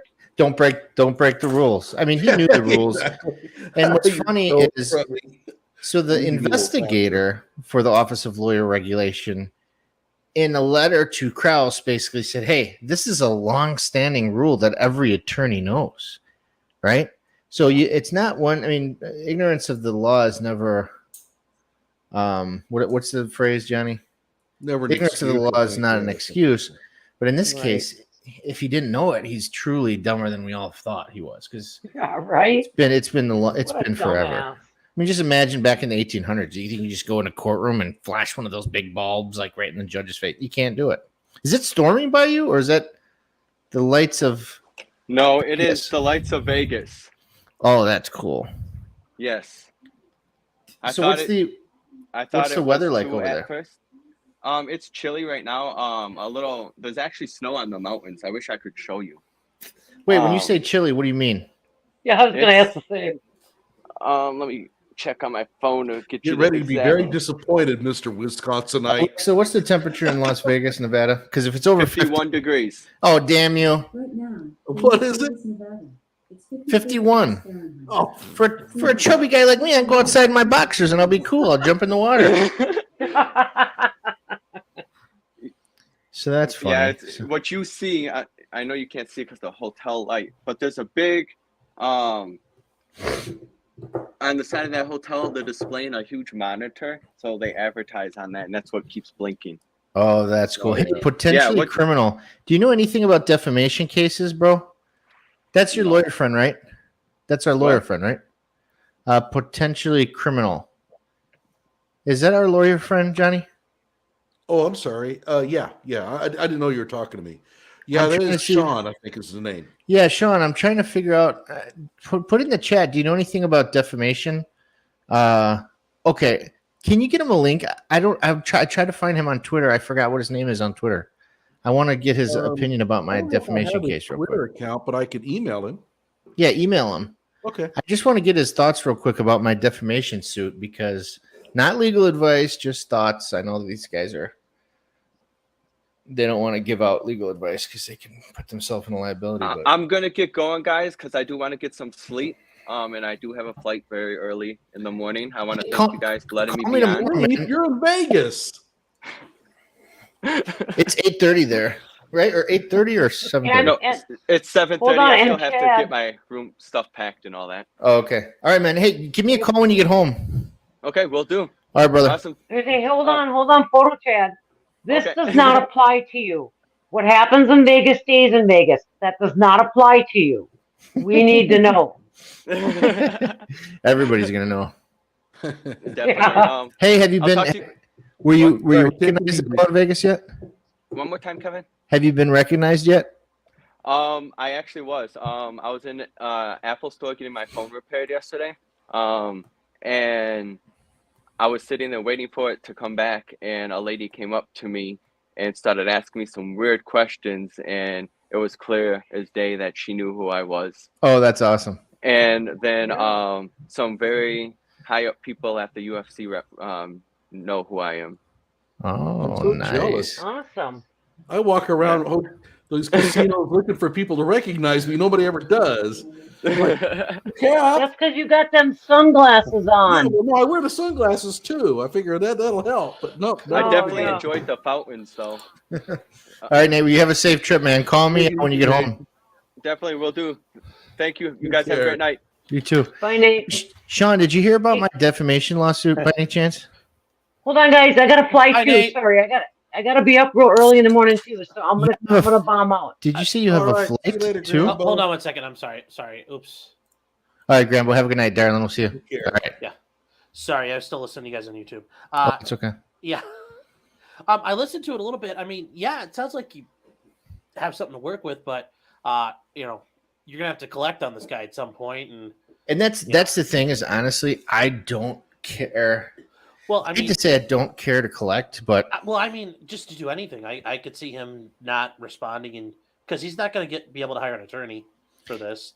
no So way. he's probably gonna homebrew it, and he probably skips out. And you get a default judgment, which I assume that's what's going to happen here. And that's explain that to me, because I know if I say Sean, so you're my tenant and you don't pay 2 months of rent. Rent is $1,000 a month, and I sue you for $2,000. Sure. You don't show up, I get $2,000, right? Default no, judgment. Well, now you have the right to get a judgment from the court to then go collect your $2,000. Well, right, yeah. I get a judgment for $2,000 default Yes. judgment because you didn't show up. In a case where I'm not asking for a specific amount, now I mean, what is that? Okay, how does that work? Well, I mean, it gets a little difficult, you know, because you've already stated you're not asking really for monetary damages. You want compliance of something. You Right. want him to like do things for you in a certain way. Well, yeah, I am asking for monetary damages too. Yeah. Well, I mean, you could probably get some of those, and you could demonstrate some monetary damages. But hold on here, I gotta. So, I mean, you'll be able to prove that, and you'll be able to get those pursuant to a statute. But as far as the compliance, like you don't want him using your kids' names, and you don't want him talking about them. It's really hard to kind of get that going when, you know, I mean, yeah, you can get monetary damages determined by the trier of fact. You know, you'd have a hearing on that. That's where you could establish some punitive damages. You know, at that hearing, you could establish reasonable attorney's fees, but it sounds like you're doing it yourself. So you won't be able to recoup on that.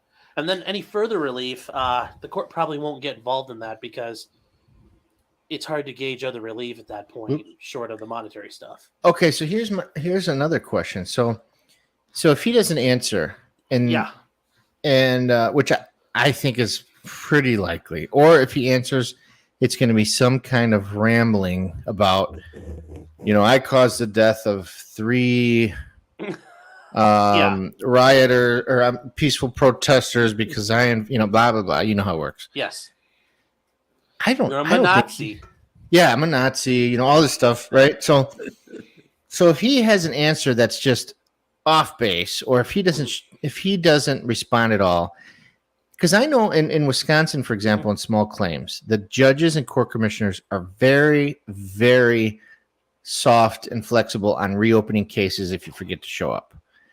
I would imagine on a large claims case like this, that wouldn't be the case. What does your gut tell you? I mean, here's what I'll tell you. Courts are generally going to try to give pro se people a little bit of benefit of the doubt. They try to work with pro se clients. You're probably going to get told like, oh, well, I served them and I have proof of service. They might make you do that another time, like 2 or 3 times total, before you get to the point of getting to the end. Okay. I can see that happening easily, which isn't, you know, based on what you're telling me, isn't that big a deal for you, but this could drag out a little longer than you're anticipating. Right. And the only other thing, and so when I sued the DA, by the way, hey, Johnny. So when I By the sued way, the yeah, you district, haven't introduced yourself, Sean. oh yeah, Well, I was figured it'd be a different time for that. But anyways, hi guys, my name's Sean Martin. I run a channel called Potentially Criminal. I cover all kinds of stuff relating to criminal law. I mean, like for example, what's going on in Ukraine right now. You know, there was a battle at a nuclear power plant, and is that illegal under international law to have a battle at a nuclear power plant? Are you allowed to defend it? Are you allowed to attack it? Like, how much can you attack it? You know, are there laws? If you break those laws, what happens? So, you know, all that in between. Right now, I'm covering William Husel. He's a doctor in Columbus, Ohio. He is alleged to have euthanized about 30 patients who were terminally ill in a ICU. So that's going on right now. It's pretty interesting. oh shit. Yeah. So that's To me. answer your question about the legality of the battle, it depends on if you win. Well, Because the victor gets to write the history books, right? oh, you did you see that part? Because I No, I mentioned- actually didn't Oh. see that. because I talk well because when you read the part of the Geneva Convention, it says like, oh, you can't attack dams and shit like that to cause harm to people, and you're like, wait, I'm pretty sure we did that in World War II to the Germans, and then you remember, and then I just point out like there's an additional principle to war crimes. It's not a war crime if you win. Yeah, absolutely. Yeah. And it's just like, when it comes to revolutions, Yes. if you lose, you're, like a rebellion. It's like a, what would you call that when you try to take over a government, but you fail? Yeah, coup. Yeah, There it's you not go. a coup if you. It's not a coup. Ins- Insurrection that If you're happened a on win, January if you win, 6th, you're a freedom remember? fighter. Yes. And it's so true.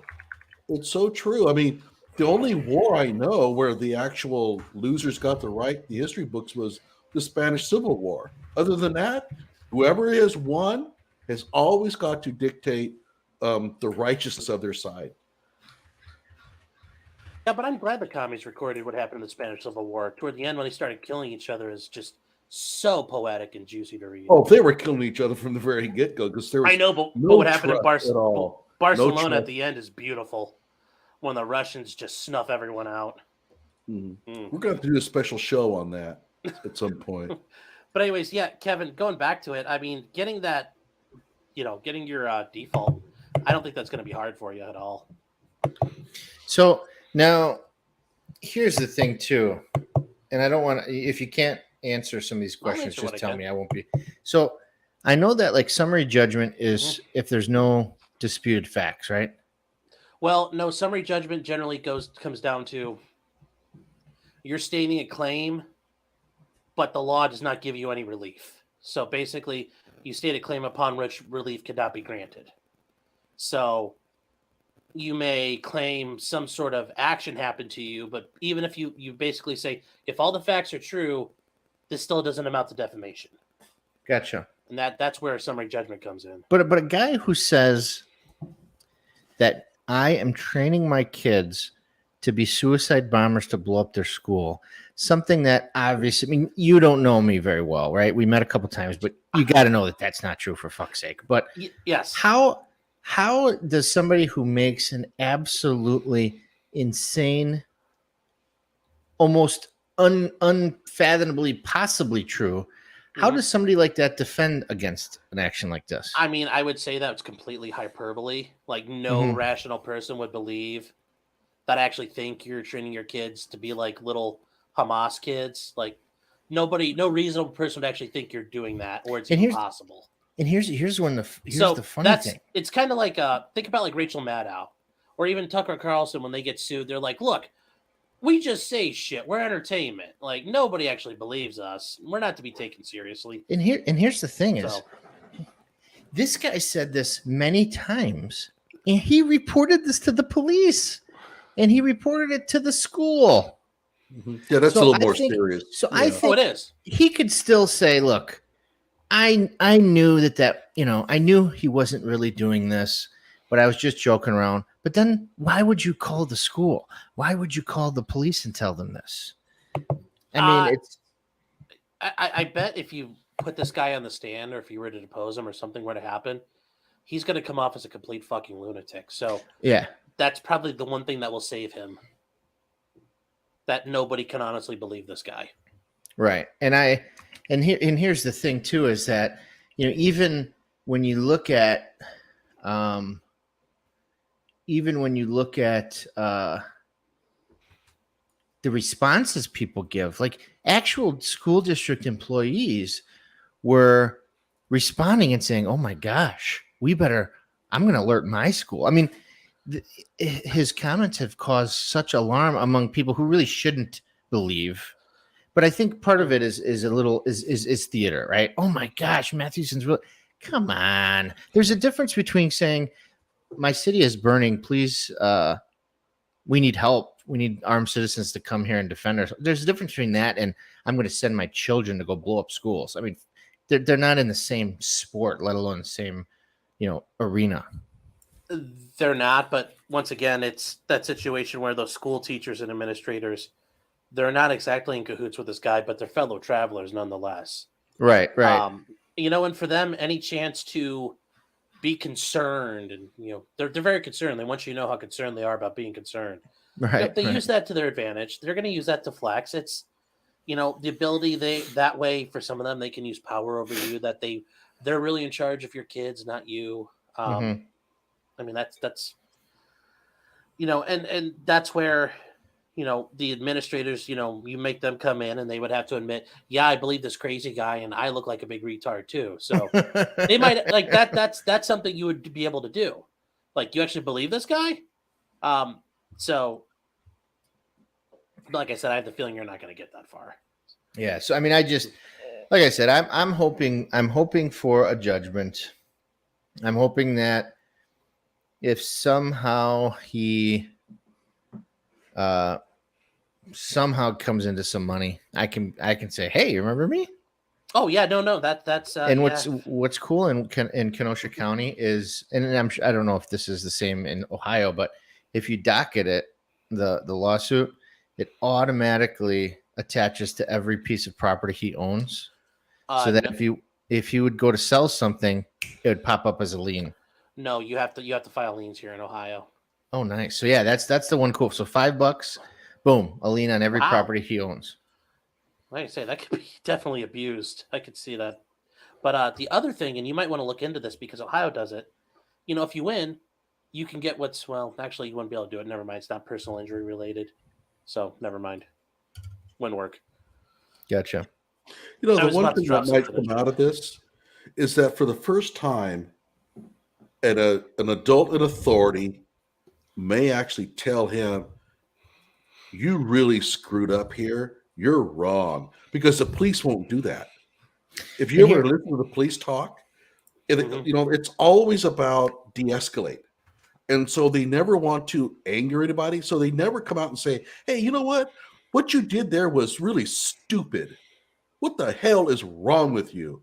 They won't say it. They always come along and say, oh, I can understand how somebody like you could understand. You could say that. Okay. I understand how somebody like you could be like in fearful.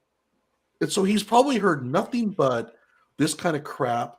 And then finally, maybe a judge will tell him what you did there was absolutely wrong. And here's the thing too, is like I said, and Sean caught on to this. This guy's not going to buy an attorney because his kid's custody was in stake. He could not afford an attorney. He's not getting an attorney for this. And he's very arrogant. So this is my thinking.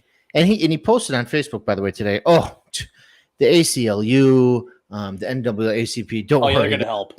They're going to help me, right? I think if he goes to the ACLU and he says, hey, I'm a black man, this white supremacist has been, threatening to murder black people or whatever kind of bull crap he's going to say. Mm-hmm. I hope that they say, well, let me see the complaint and the exhibits. I hope that they do look at that because they're probably going to say, did you really talk about his kids blowing up schools? And did you really say that he's threatening to kill people? Did you really say that his kids are dicks who are 11 and 12? Did you really post these things? Because I'm looking at the exhibits and it looks like you did. Yeah, I did. Okay, that was stupid, and I don't think you really have a defense here. I don't think we can help you. That's what I'm hoping happens. Yeah, it ain't going to happen. I'll tell you what they'll say. They'll say, we've looked at your case, and we just don't think that what you have a strong enough case here to warrant our involvement or something like. Well, Sean, you're a lawyer. What would you say? I just at this time, I don't really believe I can fully help you pursue the goals you're looking to at this time. Yeah. One thing I would point out though is, are you somebody that's on the ACLU shit list?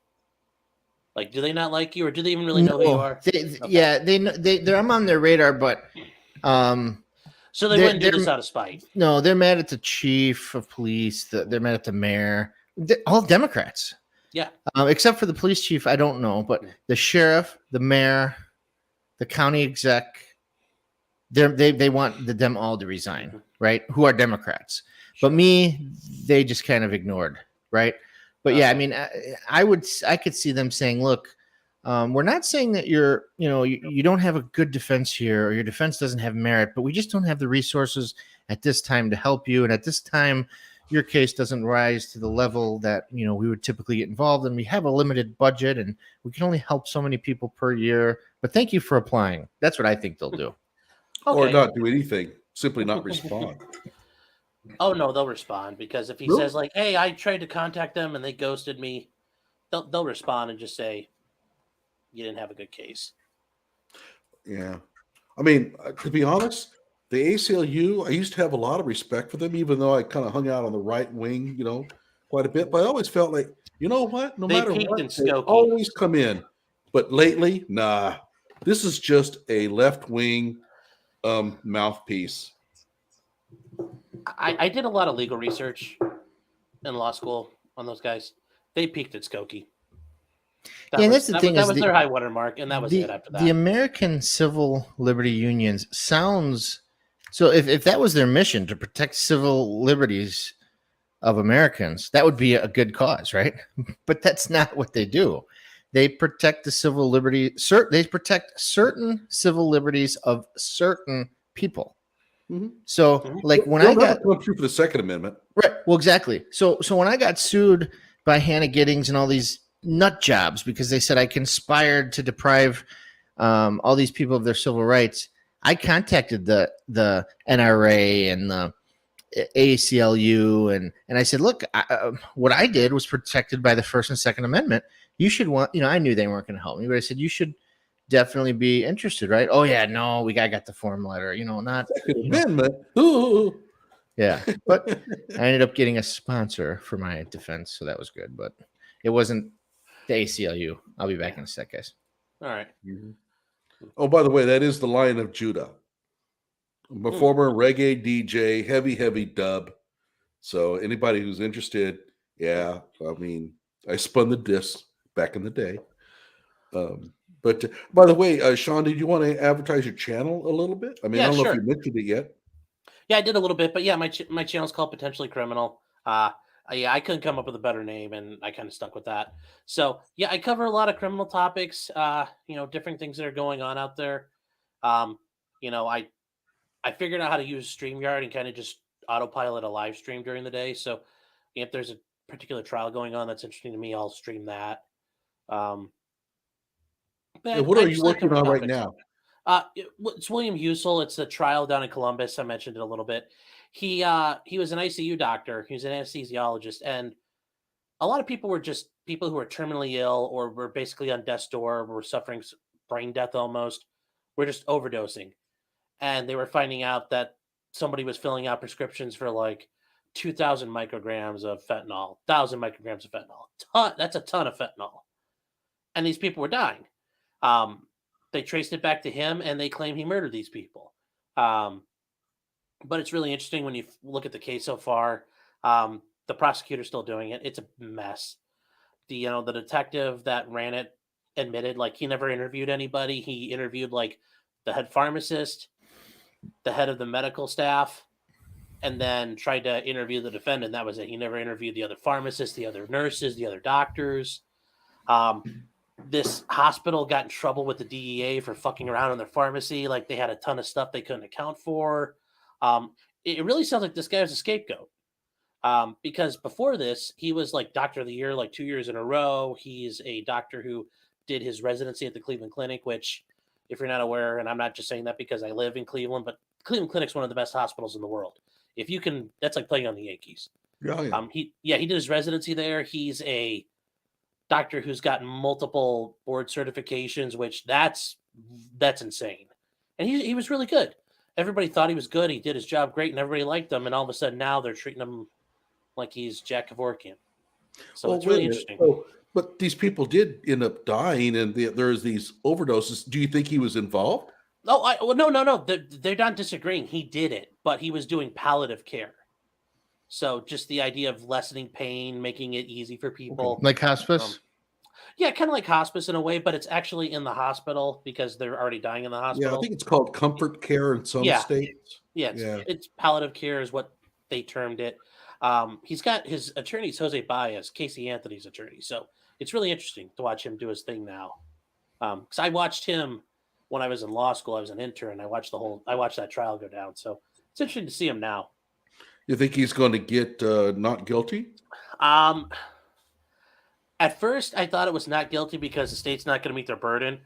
I think now it's not guilty because I don't think he committed murder. So it's one of those, kind of like Curtis Reeves. At first, I thought that guy was the guy at the popcorn shooting in Florida. That was a big trial that was going on. Yeah. I was surprised by that verdict, but go ahead. I wasn't, because if you watch when they get to the point where they do the enhanced video on that trial, where you could see like arms, somebody's throwing hands, and it looks like the big guy's doing it. Mm-hmm.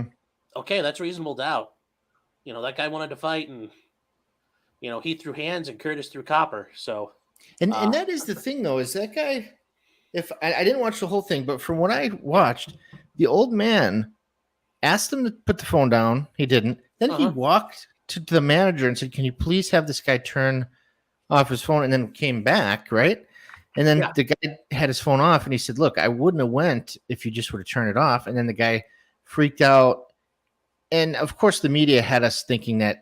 When I heard it, I was thinking like he was throwing like popcorn at him, like little kids do. They'll throw popcorn. Yeah, or like Biff would throw it like Marty McFly. Yeah, like right, but like taking a whole, and he had injuries on his face, so it wasn't just the popcorn. It was like maybe a phone or something. But I mean, it's tragic. I mean, it's tragic that the guy died, but did he commit murder? I mean, I didn't think so. After what I've seen of that video that I did about 4 or 5 months ago on provocation and how it varies from one state to another. And in North Carolina, he's going to prison because in North Carolina, which is a any provocation state, you have to be almost blameless.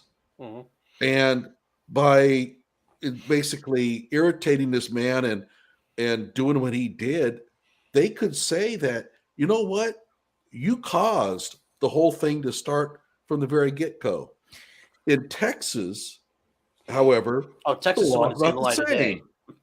And this is one of the things that I have a hard time getting across to a lot of people is you may think that you're an expert in self-defense, but at best, you may know your own local laws, but you don't know the law in Wisconsin or North Carolina or Texas. You have to read the statutes. See, this is the thing though with jury instructions, and I get it, right? If I want to be a Boy Scout juror, I'm going to listen to the judge, and I'm going to screw that. If I'm on a jury, and I'll tell you right now, I don't care what the jury instructions are.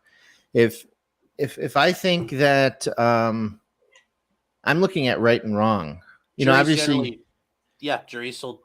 That's been my experience more than once. Juries do what they want. So. Yeah. So if a defendant blurts out, "Yeah, I fucking killed that son of a bitch," and then the judge says, "Jury, I need you to," what do they say?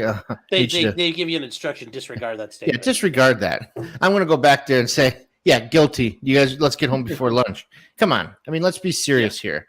And he scratched his pickup. Oh my God! Damn. So if a judge tells me, "Oh, ladies and gentlemen of the jury, if you find that Mr. Reeves, provoked it by saying please turn the phone off, you are to find him guilty," I'm going to say, no. It's funny, Sean, because some of the really good attorneys I work for, man, do they fight over the jury instructions, and they go to the Supreme Court and they try to get, because in Wisconsin, the big one that they hate is the judge tells the jury, "You are not to search for doubt, you are to search for the truth." And they hate that in Wisconsin because they're saying, like, reasonable doubt means not guilty. So they're saying you're not to search for doubt. So they think that confuses jurors to think, okay, so I'm not looking for But that's doubt. national, though. I mean, just about everywhere they complain about that, don't they? Yeah. So I mean, but me and I'm sure they matter, just like with anything. They matter a small percentage or a certain percentage. But I think most juries, they ignore the law and they just think what's reasonable or what they think is right. I'd agree. And But yeah, I think I'll still fight over the fucking Rittenhouse. jury instructions, though. Yeah, and gosh, and they're so long and boring. You see the judge, doing the jury instructions for 3 hours, and it's like, man, and they don't. They're not allowed to take notes in Wisconsin because it's not evidence. But they send them back with the jury instructions. They're not going to read those jury instructions over again after they just listened for 3 hours, right? So I mean, I get it. I get what you're saying, Johnny, but I think that people's reasonableness and common sense come out in There's one person who would. without. Right. I'm seriously, man. I'm the analytical person. I would have that thing out on a big old, nice big table, and I would be like highlighting and then drawing circles with arrows and stuff. Yeah, That's see, the way I am. the justice system is fallible because people are fallible. So I can be the equalizer if I'm on the jury. But that's why there's quite a few times where on juries, some attorneys have a theory. They shy away from people who have formal education and things like engineers because they don't want you overanalyzing things. Yeah. But I will use them, and I've used nurses before, especially if I think there's like sloppy police work on a case. Because you just go down that road with the nurse because they know that shit's drilled in their head. If it's not written down, it didn't happen, and some bullshit's going on. And for engineers and people who are analytical, if it's not written down, it's out of mind. It's out of sight, out of mind. So there are some times where you can use that to your advantage. But yes, I generally, people like Kevin or like my dad would be just like Kevin on a jury. Yeah, those are the people I don't want on my jury because I don't know what you're going to do. And I don't want you to think, I guess I should be a little more clear. I'm not somebody who's going to decide what I think the law ought to be. But in the case when it's so close, I'm going to err on the favor of reasonableness and common sense. Yes. But that's so whether she's hot or not. Oh yeah. And if she's hot, you must acquit. Well, I know that's what you meant, Kevin, but it's nerve-wracking because no, and I get what you're saying. Like, if you're on the side where those the jury instructions really matter, then yeah. It's funny because like in Wisconsin, strangulation and suffocation is a 6-year felony, right? Mm-hmm. But there's no what's the word? There's no element of consent, right? So if you ask, I never done this. We'll never do this. But the kinky stuff. Yeah. So some bitches like to be choked during sex. So that's not a defense. No. So if your woman, and this, I've had some clients like this, where the woman will say, "Choke me," while they're doing it, and the guy will choke her or whatever, and then they say, "Oh, yeah, that's strangulation, suffocation." That's not an element. So even if the woman testifies, so here's a perfect example of disregarding the jury instructions, right? Mm-hmm. Let's say the woman testifies, yeah, he choked me. I loved it. I like to be choked. It, gives me jollies, right? Yeah, and then the judge looks at me and says, look, there is no element of consent. So the only thing you must find is that he restricted her breathing or blood flow to her head, period. I'm going to say, thanks, judge, but not guilty, right? Because how do you find somebody guilty for doing something that the other person wanted them to do? And I can see some things, like assisted suicide, right? It's somebody who wants you to do something, but it's still bad. But if a bitch wants to be choked and she wants some dude to choke her, let the bitch be choked, and especially for a 6-year felony. So, where we're going to see this is in the Crystal Kaiser case coming up, when the whole issue of, she was sexually trafficked, so she has this exception, and half the jury are going to say, I don't give a damn. Mm-hmm. She went down and shot him. I don't even want to hear all these arguments about, Well, it was during a sexual trafficking deal, and there's this issue here where you have an affirmative defense. We're going to see it. And remember, don't forget though that she can't consent. Oh, I mean, So that's going to be a part of it. No, Absolutely. and I understand that. Yeah, she, a 17-year-old is not a 17-year-old is a 17-year-old. You have 17-year-olds who are mature, they act like a woman, and you have 17-year-olds who are immature, and you wouldn't really trust them to make good decisions, right? So I mean, there's that. But in the state of Wisconsin, you cannot consent at age 17, and I think at the time when they started their sexual encounter, I think she was 15. So But here's the there's going thing, to be jurors and I've that are said going to this, say, I don't care if she was 50. What was she doing putting an ad in the paper? He responded to her. She was 15. She really can't consent to sex. We know that. But I know their jurors are going to say, she's a prostitute. Yep. Right? I mean, it's going to happen. And there's going to be people on a jury that say, sounds like he needed killing. Yeah, absolutely. Absolutely. Oh, it's going to get wild. And you know what, Johnny? I agree with you, about the facts, though. I'm in the same boat as you now with her. I just thought of something, and I can't believe I didn't think of this before. So, Johnny, you asked me why he's going after Crystal Kaiser so badly. Ask it again so I can give you a proper answer. Okay, so why do you think that Mike Gravely is going after Crystal Kaiser when Because he's one of the woke dudes? Because he is responsible for that man's death. Okay? Oh, there you go. I can't believe I mentioned forgot this about before. this. Yeah. So, according to Mike Gravely, the day of his death, they were just getting ready to go arrest him and charge him. But damn it, he died. So they caught him with tens of thousands of images and videos of child pornography. 11, I want to say, were confirmed images or videos from the Center for Exploited. I always forget the missing and exploited children, which means that is 11 do not pass go, do not collect go, minimum initial confinement of 3 years. That's 33 years minimum period, just based on those. So what did they do? And the DA says, give him a summons complaint. Is that, Sean, is that what they call it in Ohio? Yeah, you can do that. You can do a summons or a warrant on people. A summons and complaint on child pornography. And we're not just talking about child pornography, which in itself is abhorrent. We're talking about filming yourself with minors, which is not just child pornography, but it is second degree sexual assault. And it's disgusting. So the fact that he didn't just go onto some websites. Right. He was creating this child porn.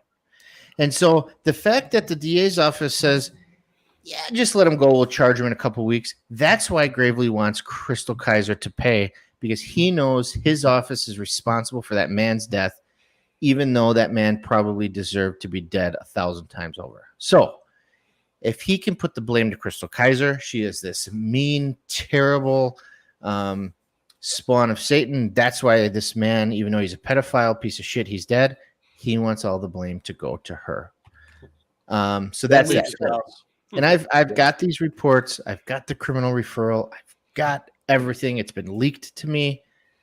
I know for sure that they made a terrible, like, Sean, if you were the DA, would you ever summons a complaint a guy who had thousands of images of child porn, 11 that were confirmed? Well, if I knew victims, if I knew the guy had that much cheese pizza, I'd be sending in a raid to get his shit. And that's what they did. Yeah, but I mean, like, I would have then had him arrested by secret indictment or by warrant. In jail. They had a warrant. They have he'd have like little fans like this on an end table. They'd lift up the fan and there'd be a memory card. He had memory cards stashed throughout that whole house. I want to say maybe like 50, 60 memory cards, all of them filled with child porn, and most of them him with children. So this is not something that you need, and Gravely says, it takes a lot of time to go through that shit. Yeah, it does. But take one thumb drive, identify one child that you know beyond a reasonable doubt is a child, charge him on day one with one count of possession of child porn. Tell the court commissioner, which you can do in Wisconsin, we're likely to charge him with 100 more counts. He's going to get a high bond. He'll be in jail. He wouldn't have got killed. That is why Gravely is going after him, because he got egg on his face. And even though there's I not wonder a if he was a snitch. he may have been. Maybe that's why they put him loose on the street for a bit. I'm That sorry, I could didn't have hear that. Maybe he was a snitch. like Maybe a he was a confidential CI. informant. That's the Maybe he was question. working Why on did turning Gravely people. cut him slack? It's probably. I'm sorry. I don't believe this Yeah. white racist thing where, well, he was white, so Gravely let him go on it. I mean, come Kyle on, Rittenhouse give was me a white. He break. got the boom Right. word. So, and then and Zeminski was reluctantly prosecuted. I would like to give you an answer, but based on the way that office has worked so far, I don't have a good one for you. Yeah. I mean, Well, Kevin, what about you? What do you think? I mean, you know the office pretty well. So here's the problem: is in the police report, the detective said Villar was released pending summons and complaint. All right. I wrote an article that said, on advice from the DA's office, the detective released Villar pending summons and complaint. Gravely emailed me, which he doesn't do unless he wants to correct something. He didn't say to me, Kevin, my office did not order the detective to release Villar. He did not say, we told him to keep Villar. He posed a question and left it at that. He said to me, where in that police report does it say my office told him to let the guy go? So then I'm like, well, shit, I got to retract that. And I did. I said, it's unknown who made the call, the detective or the DA's office. But then I talked to a higher ranking police officer who said, we would never, ever release somebody on summons and complaint that had such terrible charges pending. Never. So I don't know beyond a reasonable doubt who made that decision, if it was the police or the DA. Either way, the DA should have immediately gotten a hold of the police and said, we're charging this guy today. Because if there's something that you need to stop what you're doing, put down the marijuana file, put down the, personal use of crack file, put down the shoplifting file, pick up the child porn, rape of a child case, charge that one before the rest, right? So, and here's the thing: in Wisconsin, hearsay evidence is permissible at the preliminary hearing. So at the preliminary hearing, you know what they do? They have a police officer does all of them. He's got the criminal complaint in his hand, and he's asked questions by the defense attorney and the prosecutor, and he reads off the complaint. Oh yeah, it says here that police found him with porn. Okay, how much porn? I don't know. It doesn't say in the complaint. Okay, it says here that the video depicted Villar with underage girls having sex. Is that true? Yes, it says that here. So hearsay is completely admissible, and that's pursuant to state law and a Supreme Court. Essentially, yeah. So the reason I bring this up is because it doesn't take a lot to put a guy in jail pending charges for very serious crimes. So the DA's office screwed that up big time, and now a man is dead because of that. I would also like to put a little bit of context in here. Kenosha is a fairly small town.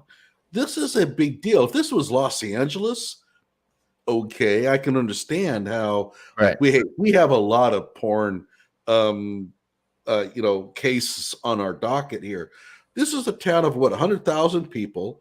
This is long before Kyle Rittenhouse. The county's 170,000. So this is before Kyle Rittenhouse. This is before all of these things happening. Things are fairly quiet. This is a big deal. And you're right.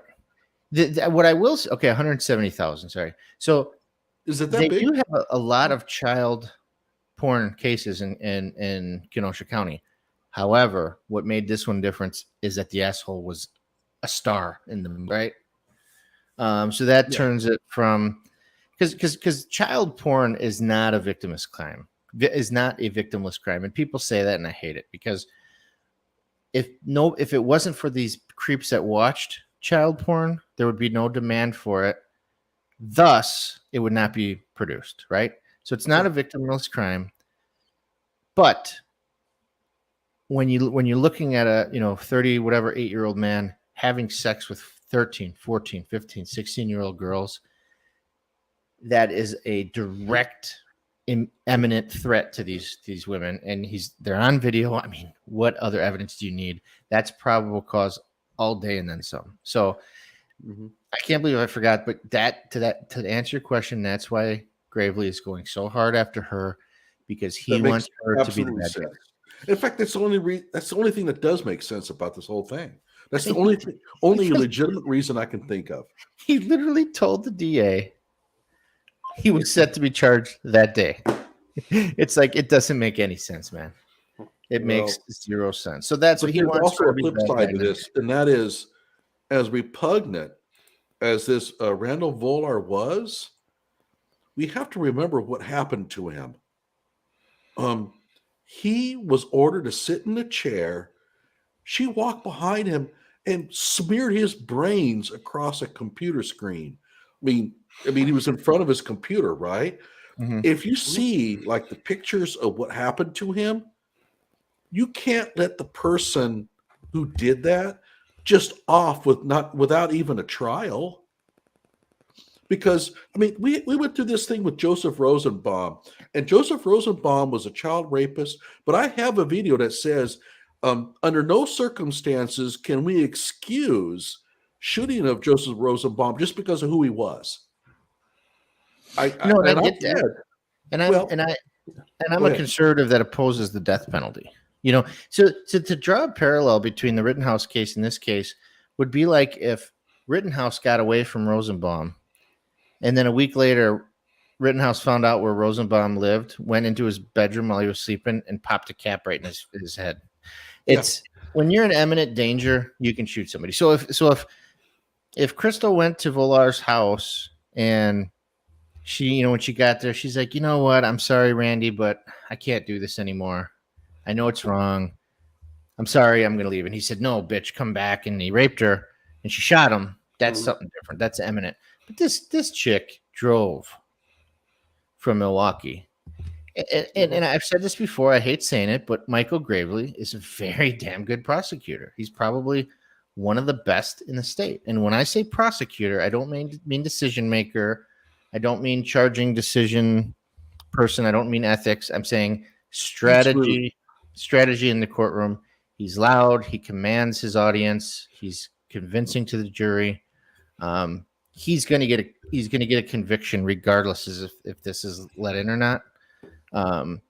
But again, why you would oppose letting the jury decide if the trafficking played a role in it, I don't know. Circling back though, one of the things that really pissed me off about Kyle's supporters sometimes was this whole idea that, well, Joseph Rosenbaum was a rapist, therefore he deserved it, therefore Kyle should get a medal. No, it doesn't work like that. Kyle should have been found not guilty because of what happened, regardless of Joseph Rosenbaum's background. And it's the same thing with Randall Volar. I can understand his, let's say sexual trafficking of her playing a role. But this whole idea somehow, well, he's a sexual trafficker, therefore he deserved it. That's bullshit. Well, here's the thing, too, is the word racist, or with me, white supremacist, sex trafficking, in my opinion, those words have been cheapened, right? Yeah. So if I'm a 25-year-old woman and I decide, I like drugs, I like the lifestyle of prostitution where I get paid cash, every couple of hours, and I can maintain my drug habits, and I choose to do that, and then I have a pimp, let's say, who he helps me get work, and sometimes he slaps me. That's wrong, of course. It's terribly wrong. But is she being trafficked? I mean, what is the definition of trafficking? Wisconsin law on this is that a sexual trafficker not only is involved in the commercial activity, but he is forcing or compelling these women to do it for under, like, for example, threats or something like that. So it's not like it would excuse a prostitute from just shooting a pimp when they have a kind of a consensual deal where Sure. like, she's just pissed off at him. And that's, However, here's the problem I have with it is that when it comes to self-defense, if you make a claim that my life was in serious jeopardy, there's a certain level of evidence that there's a gauntlet you're gonna have to walk through to show that he had a weapon, or if he didn't, the body, the position of the body indicated that he was attacking me. With this one, it's just like he was sexually trafficking me and I didn't like it. And you could make that claim, and essentially, from the way I read it, that would almost be enough. and here's another thing is she has public defender counsel. Last I checked, right? Public defender attorneys are a little bit more likely to be by the book. As Sean knows, you can't put somebody up to false testimony. So if your client says, let's just hypothetically say that Crystal told her attorneys, shit, I didn't kill him because I was trafficked. I really wanted that damn BMW and his money. They then can't put her on the stand and allow her to say, oh yeah, it was because I was trafficked. So assuming that she wasn't stupid and said that to her attorneys, if she's coached well, she's gonna have to be coached well, and she's gonna have to do a good job, and she's gonna have to testify if she wants to say that she killed this guy because of being trafficked. I mean, she already made some statements to police like, oh, he kept touching on me and I told him not to, and she told her boyfriend that same thing. But she's gonna have to get a little bit more inventive. And if somehow she can get polished enough to explain why she kept going back there, right? Explain why she really needed the money and she was poor and she lived with her aunt for 3 years and then her aunt left her. And then she's been living with her boyfriend who's 4 years older than her. She thought it was normal to have sex with older guys. And, and she can get the jury to sympathize with her, and she's coached and she's polished. She could maybe get a hung jury. I mean, I have a question for Sean on this. Mm-hmm. Okay, so let's suppose that you're Crystal's attorney, and it's pretty clear that sexual trafficking was never really the reason. How do you go about putting together that defense without crossing that ethical bridge where you're asking that your client to essentially lie? Well, I mean, I think you would stick with what you have, where there was sexual trafficking, where you can prove it. You would just stay and focus on those issues. You would just, and what I would say is, yes, I mean, as far as the public defenders go, they're very highly motivated. They, most of them really do believe in what they're doing. And I have a feeling, and I don't know this for a fact, but I'm betting Crystal has got a little bit better of the A team than just the random PDs that work that courtroom. So absolutely correct. I'm assuming she's got some ones that are looking. She's got some high-ranking state public defender attorneys. Yes, you are correct. Okay, I was going to say, if this is a public defender, she's awfully good. Well, a lot of public defenders are good. It's just there's not. I mean, it's just like normal defense attorneys. There are really good ones, but there's also a lot of ones that are so-so. Yeah. But I'm not saying I've ever been in that boat, and I will never confirm or deny it. But you push the rules as far as you can go if you think it's going to be tight, and you stay. So I have another question. Okay, so let's suppose that you're the public defender, and Crystal's come to you with this bullshit story of self-defense, and you look at this, you think, "Oh crap!" I mean, he's sitting in his chair. Sure, it's obviously not self-defense. This is not going to win. But you read the rule book. Right. And so you go through the statutes and you realize, oh, wait, there's a sexual trafficking exception. Mhm. How do you broach that to your client to where it becomes a viable defense without you creating it? Well, I think, and I because I've worked as a prosecutor before, um, you know, I had some training on how you talk to people who have been in sexual situations, because that's hard to do. And there's some ways you do it, and there's ways you go about it. With Crystal, I assume, I might go down the road of, were you ever in a sexual relationship with this guy? You know, was he ever violent with you? How long were you involved in this relationship for? Did he ever make you have sex with other people? And you would just build it from there and let her answer the questions. Um, and I think you'd be able to figure out pretty quick, how you go from there. I mean, and I could see that, I won't say these attorneys did, but it wouldn't be the first time attorneys, you can kind of, just like we were talking with anybody, you can really imply what I really want you to think right now. Are you really Right. sure that didn't happen? Okay, so let me say this. Yeah. Suppose I'm the attorney and I come and I say, hey, look, Crystal, if you make this claim here, it's going to make it look a lot better for you. Let me Yes. say that if you say that there's sexual trafficking, there is this exception. Now, given that, what is your testimony? Is that viable? I mean, is that Uh, ethical? well, because the only people who know about it are the attorneys and Crystal. So, number one, that's the only people who are going to ultimately know. And Crystal wouldn't intentionally shoot herself in the foot. And I don't think those attorneys would. But I think those attorneys would just say, look, if this happened, we can work with it. Now they're just saying, if that happened, can you tell us about it? And then if Crystal runs with it, that's not. I Okay. would argue that's not them. And But you can't tell her, here's what you need to say. yeah, that's correct. Now, what I would tell what you can do, and I've done this before with any witness, regardless of the side I was on, you talk them through things, and I say, look, here's how I'm going to ask you the questions, just so you understand them. I don't want you to hear these for the first time on the stand when you're nervous and your mind's going a million miles an hour. And I'll ask them a question, and they'll give me an answer, and I say, okay, thank you, that's a good answer.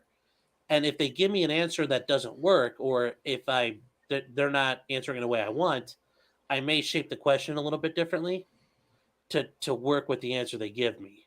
That way, it's not unexpected, and it can work that way. So you shape it around what they'll tell you. Now, certainly there are attorneys, and there are times where people have told their clients, "You need to say X, Y, and Z, or you're fucked." But no attorney's ever going to admit to doing that. Okay, What so about that the happens Fiore more than you Edgecombe think. trial, though? I mean, do Yeah. you think that the attorneys ever told him, like, hey, man, whatever you do, don't tell him that that the thing went off accidentally? Well, yeah, but I think when he started saying, like, I was in fear of my life and I defended myself, they probably talked to him, but they said, look, here's a more refined way to say that. right.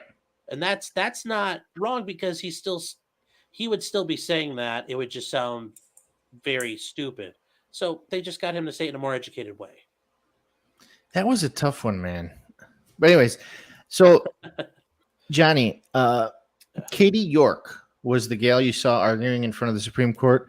So she is the Appellate Division Director for the Wisconsin State Public Defender's Office. Okay, so she's good. So she started as an assistant public defender in 2010. Then she she was in Green Bay. Then she went to Madison, where she was promoted to the local attorney manager. Local attorney manager means that your caseload goes down to 75%, and that 25% is basically to run the office. So it's okay. Then in 2018, she became the deputy trial division director. And then in 2019, she returned to the appellate division as the appellate division director. So she's the number one attorney as far as hierarchy for the appellate division. So we're just waiting on the decision. I will say this. I'm glad that Crystal Kaiser got her, even though I think Crystal Kaiser is guilty. Yes. So Mark Jensen, he's the other trial that's coming up next year in Kenosha, where the guy got another trial. And he also has top brass from the Wisconsin Public Defender's Office. And, it's weird, Sean, because I talk to these public defenders a lot. I mean, So in Wisconsin, they have public defender staff, and then they have assigned counsel, where private attorneys. Okay, and I think it's something like 40% staff, 60% assigned. So if they're staff, they make I think $30 some an hour, and if they're assigned, they get 70 an hour, so double. But they like the benefits. They like not having to worry about billing or collecting. They like that their paycheck is the same every week. They get, And I assume medical. there's limits on how much I can bill at $70 an hour. If There are limits, but you have a lot of attorneys that's all they do, and there's enough. I take those myself. What's the rate in Ohio though? It depends where you're at. It goes from county to county. The standard the public defender's office wants counties to do is $75 an hour in and out of court. But when I started back in 2014, and I think they might still be this way because they were chiselers. One county was like $50 in court, $45 an hour out of court. So check this out. Wisconsin, they were the lowest in the state until I think last year or the year before. So when I take appointments as a PI, it used to be 20, now 25, right? And I take a few of those because I get homicide cases, and those I enjoy doing, like really, really serious cases. And I do get a lot of private hires for serious cases, but the PD rate was 40 across the whole state. Okay. Not only that, but travel time is 20, which is stupid because they want attorneys in Kenosha to take cases in Green Bay, or they want. How far is Green Bay from Kenosha? 4 hours, I think. Oh, gee, God, you're I keep thinking of Wisconsin. It's a little tiny thing. Yeah, I do. Like 4 hours is driving all the way from Lake Erie to the Ohio River. Oh my God. That's all those dirt roads they have to go through because they don't have any highways there in Wisconsin. Because all the construction workers are drunk with beer. Yeah. So they can't build them. Yeah, your horse throws a shoe along the way. Yeah, there you go. Looks like Kevin froze up. Yeah, but and I take them because because they're available, and generally speaking, when a court calls me and I could take a case, they'll schedule it in when I'm taking other stuff there. So I'm making the most of everything. But also, you don't say no to court when they ask you to do something if you can do it. Number two, and then I'd say it's number three, but really I think it's important. That those are some of the times where you've got to put in the most work, and some, I'll max out a billing on a appointed case, but it's one where the guy was getting screwed and you had to take it all the way. So, the cool thing, wouldn't you say one of the cool things about the assigned cases is you get to go to trial, like more often? Yes. I mean, I'd say probably I've been to trial. I've been doing this for I can say 8 years, but really like a year and a half, almost 2 years of that doesn't count because we didn't have trials for a while. I've had like 14 trials, and yeah, I'd say almost all of them were appointed. My appointed cases I took. Okay, so I was saying, can afford to pay, you can work something out. Oh yeah, when people go to jail, you're never getting paid. Yeah, but usually people are in a position to pay. Usually, they usually haven't fucked up as bad as other people have. Right. And so what I was saying, so in Wisconsin, it's $40 an hour, but travel is 20. So if you got to drive to Green Bay, you can only charge mileage if it's out of county. So if you go to Green Bay, you can charge mileage, but only $20 an hour. So I'm making more as a PI than the attorney is for driving, which I think is stupid. And I get to charge mileage even in county. I don't, but I could. And so they were at $40 an hour, and they were the lowest in the state. And then they just went up to 70. And then the court appointed cases were at 70. Now they're at 100. Oh, wow. Now you're actually making kind of getting close to what attorneys would make. But yeah, when you're like $70 an hour, an attorney charges $70 an hour for any work is going to be starving to death. Right. But you know what? Like in my experience in Kenosha, they have these big office buildings where for $300 you can have your own office, with Wi-Fi, and I mean it's pretty cool. Sam Spade, she entered the room. I saw trouble right away. That's kind of the thing that I'm evoking here is this little like one room office where Kevin's got his little desk and all that, you know. Oh. And you have that saxophone with that little thing in the, what do they call that? I forget. Whatever. Never mind. Sorry. I'm trying to think about what you're. By the way, I have a question. What do you think of the state and the prosecutor, or I should say the representative of the state in the Supreme Court deal? How do you feel he did? You talking to me? Yeah. Timothy Barber. Let me Google him. I didn't watch it, to be honest with you. Oh. Okay. It's I could watch. I mean, they save those. They save those. So let me look up who Timothy Barber is. I'm guessing he's with the AAG's office. I thought he kind of stammered around it quite a bit, but Good boy. You know what? Honestly, I hate to say this, and Sean will probably agree. They don't give it. The Supreme Court cases. They have their minds made up before the oral arguments. Well, yeah, And they've read the briefs. So he's the deputy unit director of criminal appeals. So that's all he does for the DA's office's appeals. But yeah, I've been to Wisconsin Supreme Court hearing oral rulings where they get to ask questions on like, traditional court, and they'll ask loaded questions that are biased. Like they'll say,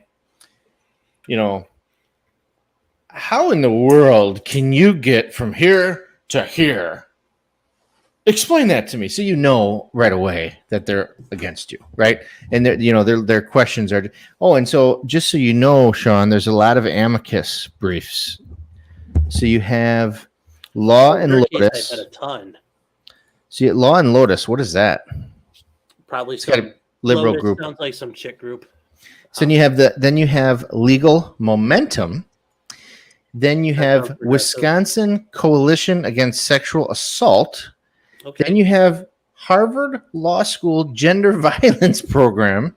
Uh-huh. Then you have Cornell Law School Gender Justice Clinic and 9 other organizations. So I honestly, if I was a justice on a Supreme Court, which I will never be, I promise you, I don't think I would give a shit about these amicus. Your clerks do the reading. Yeah, I mean these amicus briefs, though. If you don't have standing in front of me, I don't want to hear from you. Well, that said, though, sometimes they do bring up good points. But yeah, you're right. Most of the time, judges have already made up their minds. But the oral arguments allow them to, if they need to have you explain something or validate their line of reasoning, they'll come at you with questions. Or if they're trying to prove a point to the other judges. Sometimes, like, especially if you listen to a Supreme Court or like a U.S. Supreme Court case, they're arguing with each other through the questions. Yes. And that's really what it is. You are the vehicle to bring up points. Yep. So, but yeah, that's when those amicus, there's like 30 or 40 of them, it gets ridiculous after a while. Yeah, so that was argued on March 1st. That was 6 days ago. I think they might. This is what do you call it? Interlocutory? Is that that's that word? Appeal, yes. This is interlocutory. So don't they usually try to make it quicker? She's out of custody, so I guess it doesn't matter. She's out of custody, but also it's only been a week. They're they need a little bit of time because what they'll do is they've read the briefs. They sit down and then probably they start writing an opinion from there. They do kind of like a straw poll and discuss it. And then whoever's going to generally be the, prevailing opinion will start writing that opinion and they circulate just like the U.S. Supreme Court. They'll circulate around. Yeah, it'll be quicker, but still it's going to take a little bit of time. Right. But yes, it also helps that the trial is not pending. Like that's still down the road. Do you guys ever get like a random like UPS notification like package and you're like, oh shit, what is it? And you just don't know. You're like, what did I order? That's what just happened to me. I got something coming from Kentucky it's from not UPS. from that dude, is it? Ray Roberts. I guess I better check before. Is it from some guy named Ted at a jail in Colorado? Let's. Oh, yep. I know what it is. It's for my refrigerator. It's a broken shelf for my refrigerator. Now I feel better. Okay, great. Now I feel happy. So yeah, okay. Hey guys, tell you what, it's getting kind of late. Oh wow, it And is, yeah. I'll tell you what. Why don't we go Okay. ahead and at least I'm going to go ahead and sign off here. All right. Yeah, I think we're at a good point. Congratulations on getting your getting over on Kraus and Gravely there. Well, thank you. Absolutely. So we should thank you, Summertime. That's actually someone's name. I'm not being weird.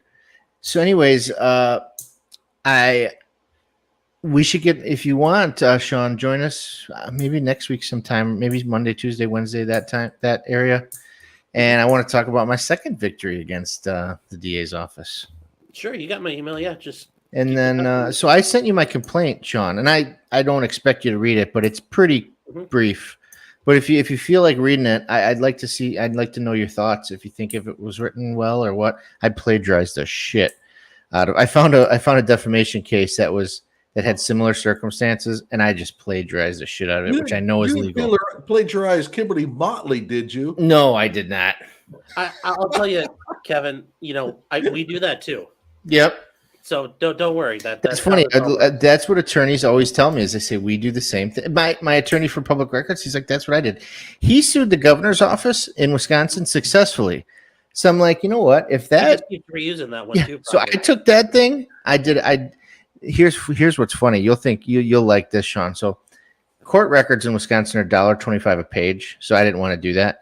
So I made the public records request to the governor's office. I said, let me get a copy of the petition for writ of mandamus that was filed upon you, and all other pleadings. They gave them to me in PDF, so I saved like $100. That's some. Well, then I did a PDF to DOC.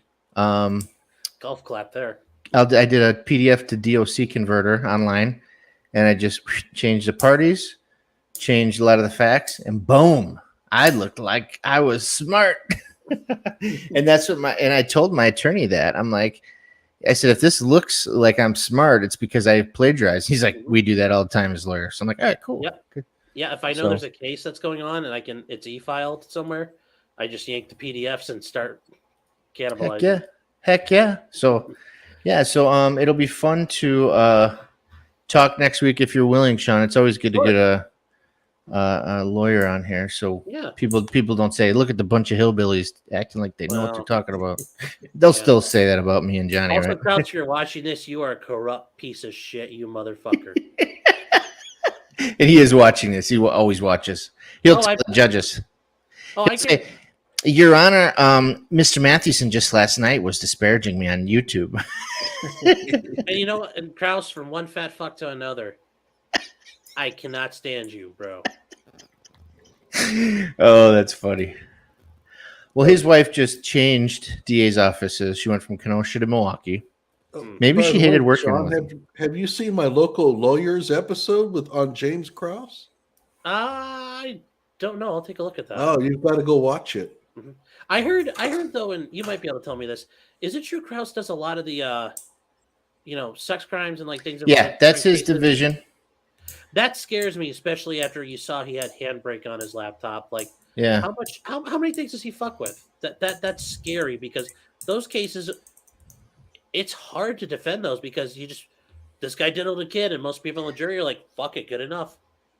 You're right there. I mean, scares trying to find reasonable doubt in those cases for me as an investigator is like, holy shit.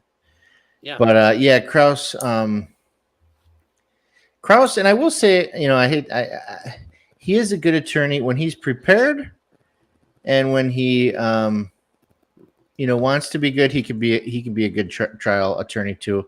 But in the Rittenhouse case, he took it too personally. He got off topic to try to defend his honor and his integrity, and he let his emotions come out. So he did very poor in that case. And I guess I'll say it like this: you can be a good trial attorney, but when your time to stand tall in the annals of history, like your time on the stage, that tells me that's who he is. Well, it's like going to the Olympics. You can shoot 3-pointers all day and make them all, but you go to the Olympics and you miss them. Yeah. So bad. So, too tough, right? So, but yeah.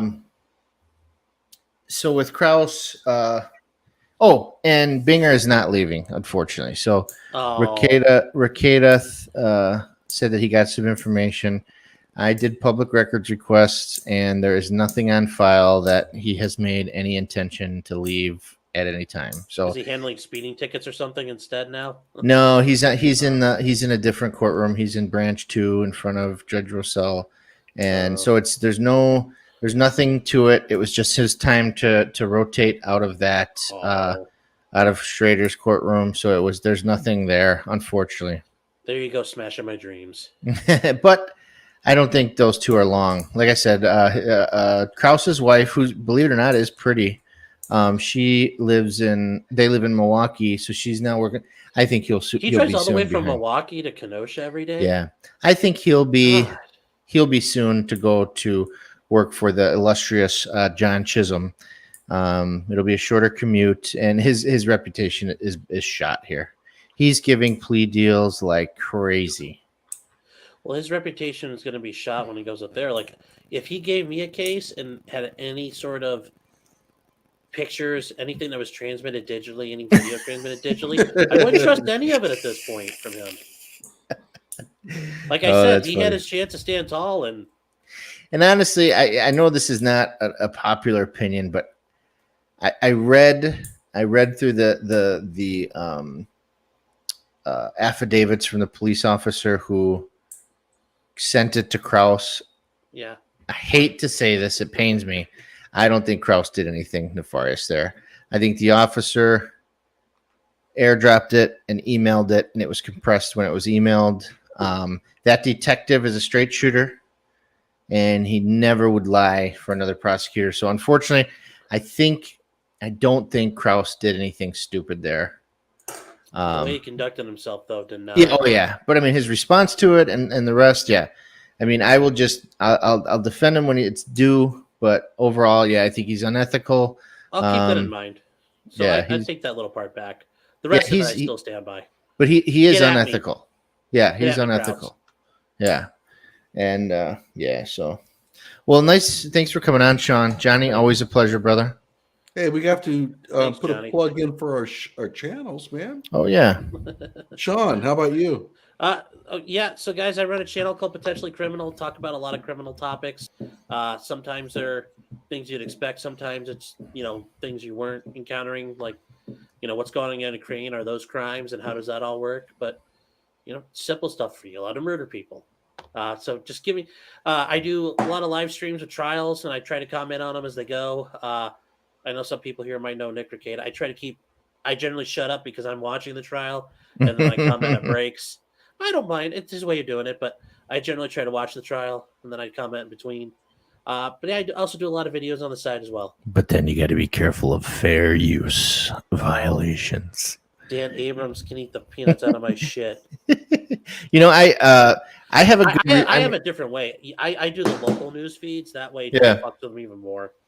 Yeah, I got to. I don't know. Did you watch my video I uploaded? I was in the courtroom for Jensen, and Law and Crime actually kind of used me as a little correspondent, and they used my pictures. I thought that was Nice. cool. The producer that I deal with there, I think she's an awesome person. So I know they got a little feud going on, but from my personal, and I know there's a lot of employees there but who I've spoken to from Law and Crime, I love. She's a real talented producer, and I like her. But that is a funny feud that they got going on. Oh, is Zeminski's trial? That hasn't happened yet, has it? Yeah, no, it has not happened. Okay. Zeminski's All right, I just wanted to trial double check. is 1, 2, 3 weeks from today. Oh, good. And Law and Crime may be streaming it.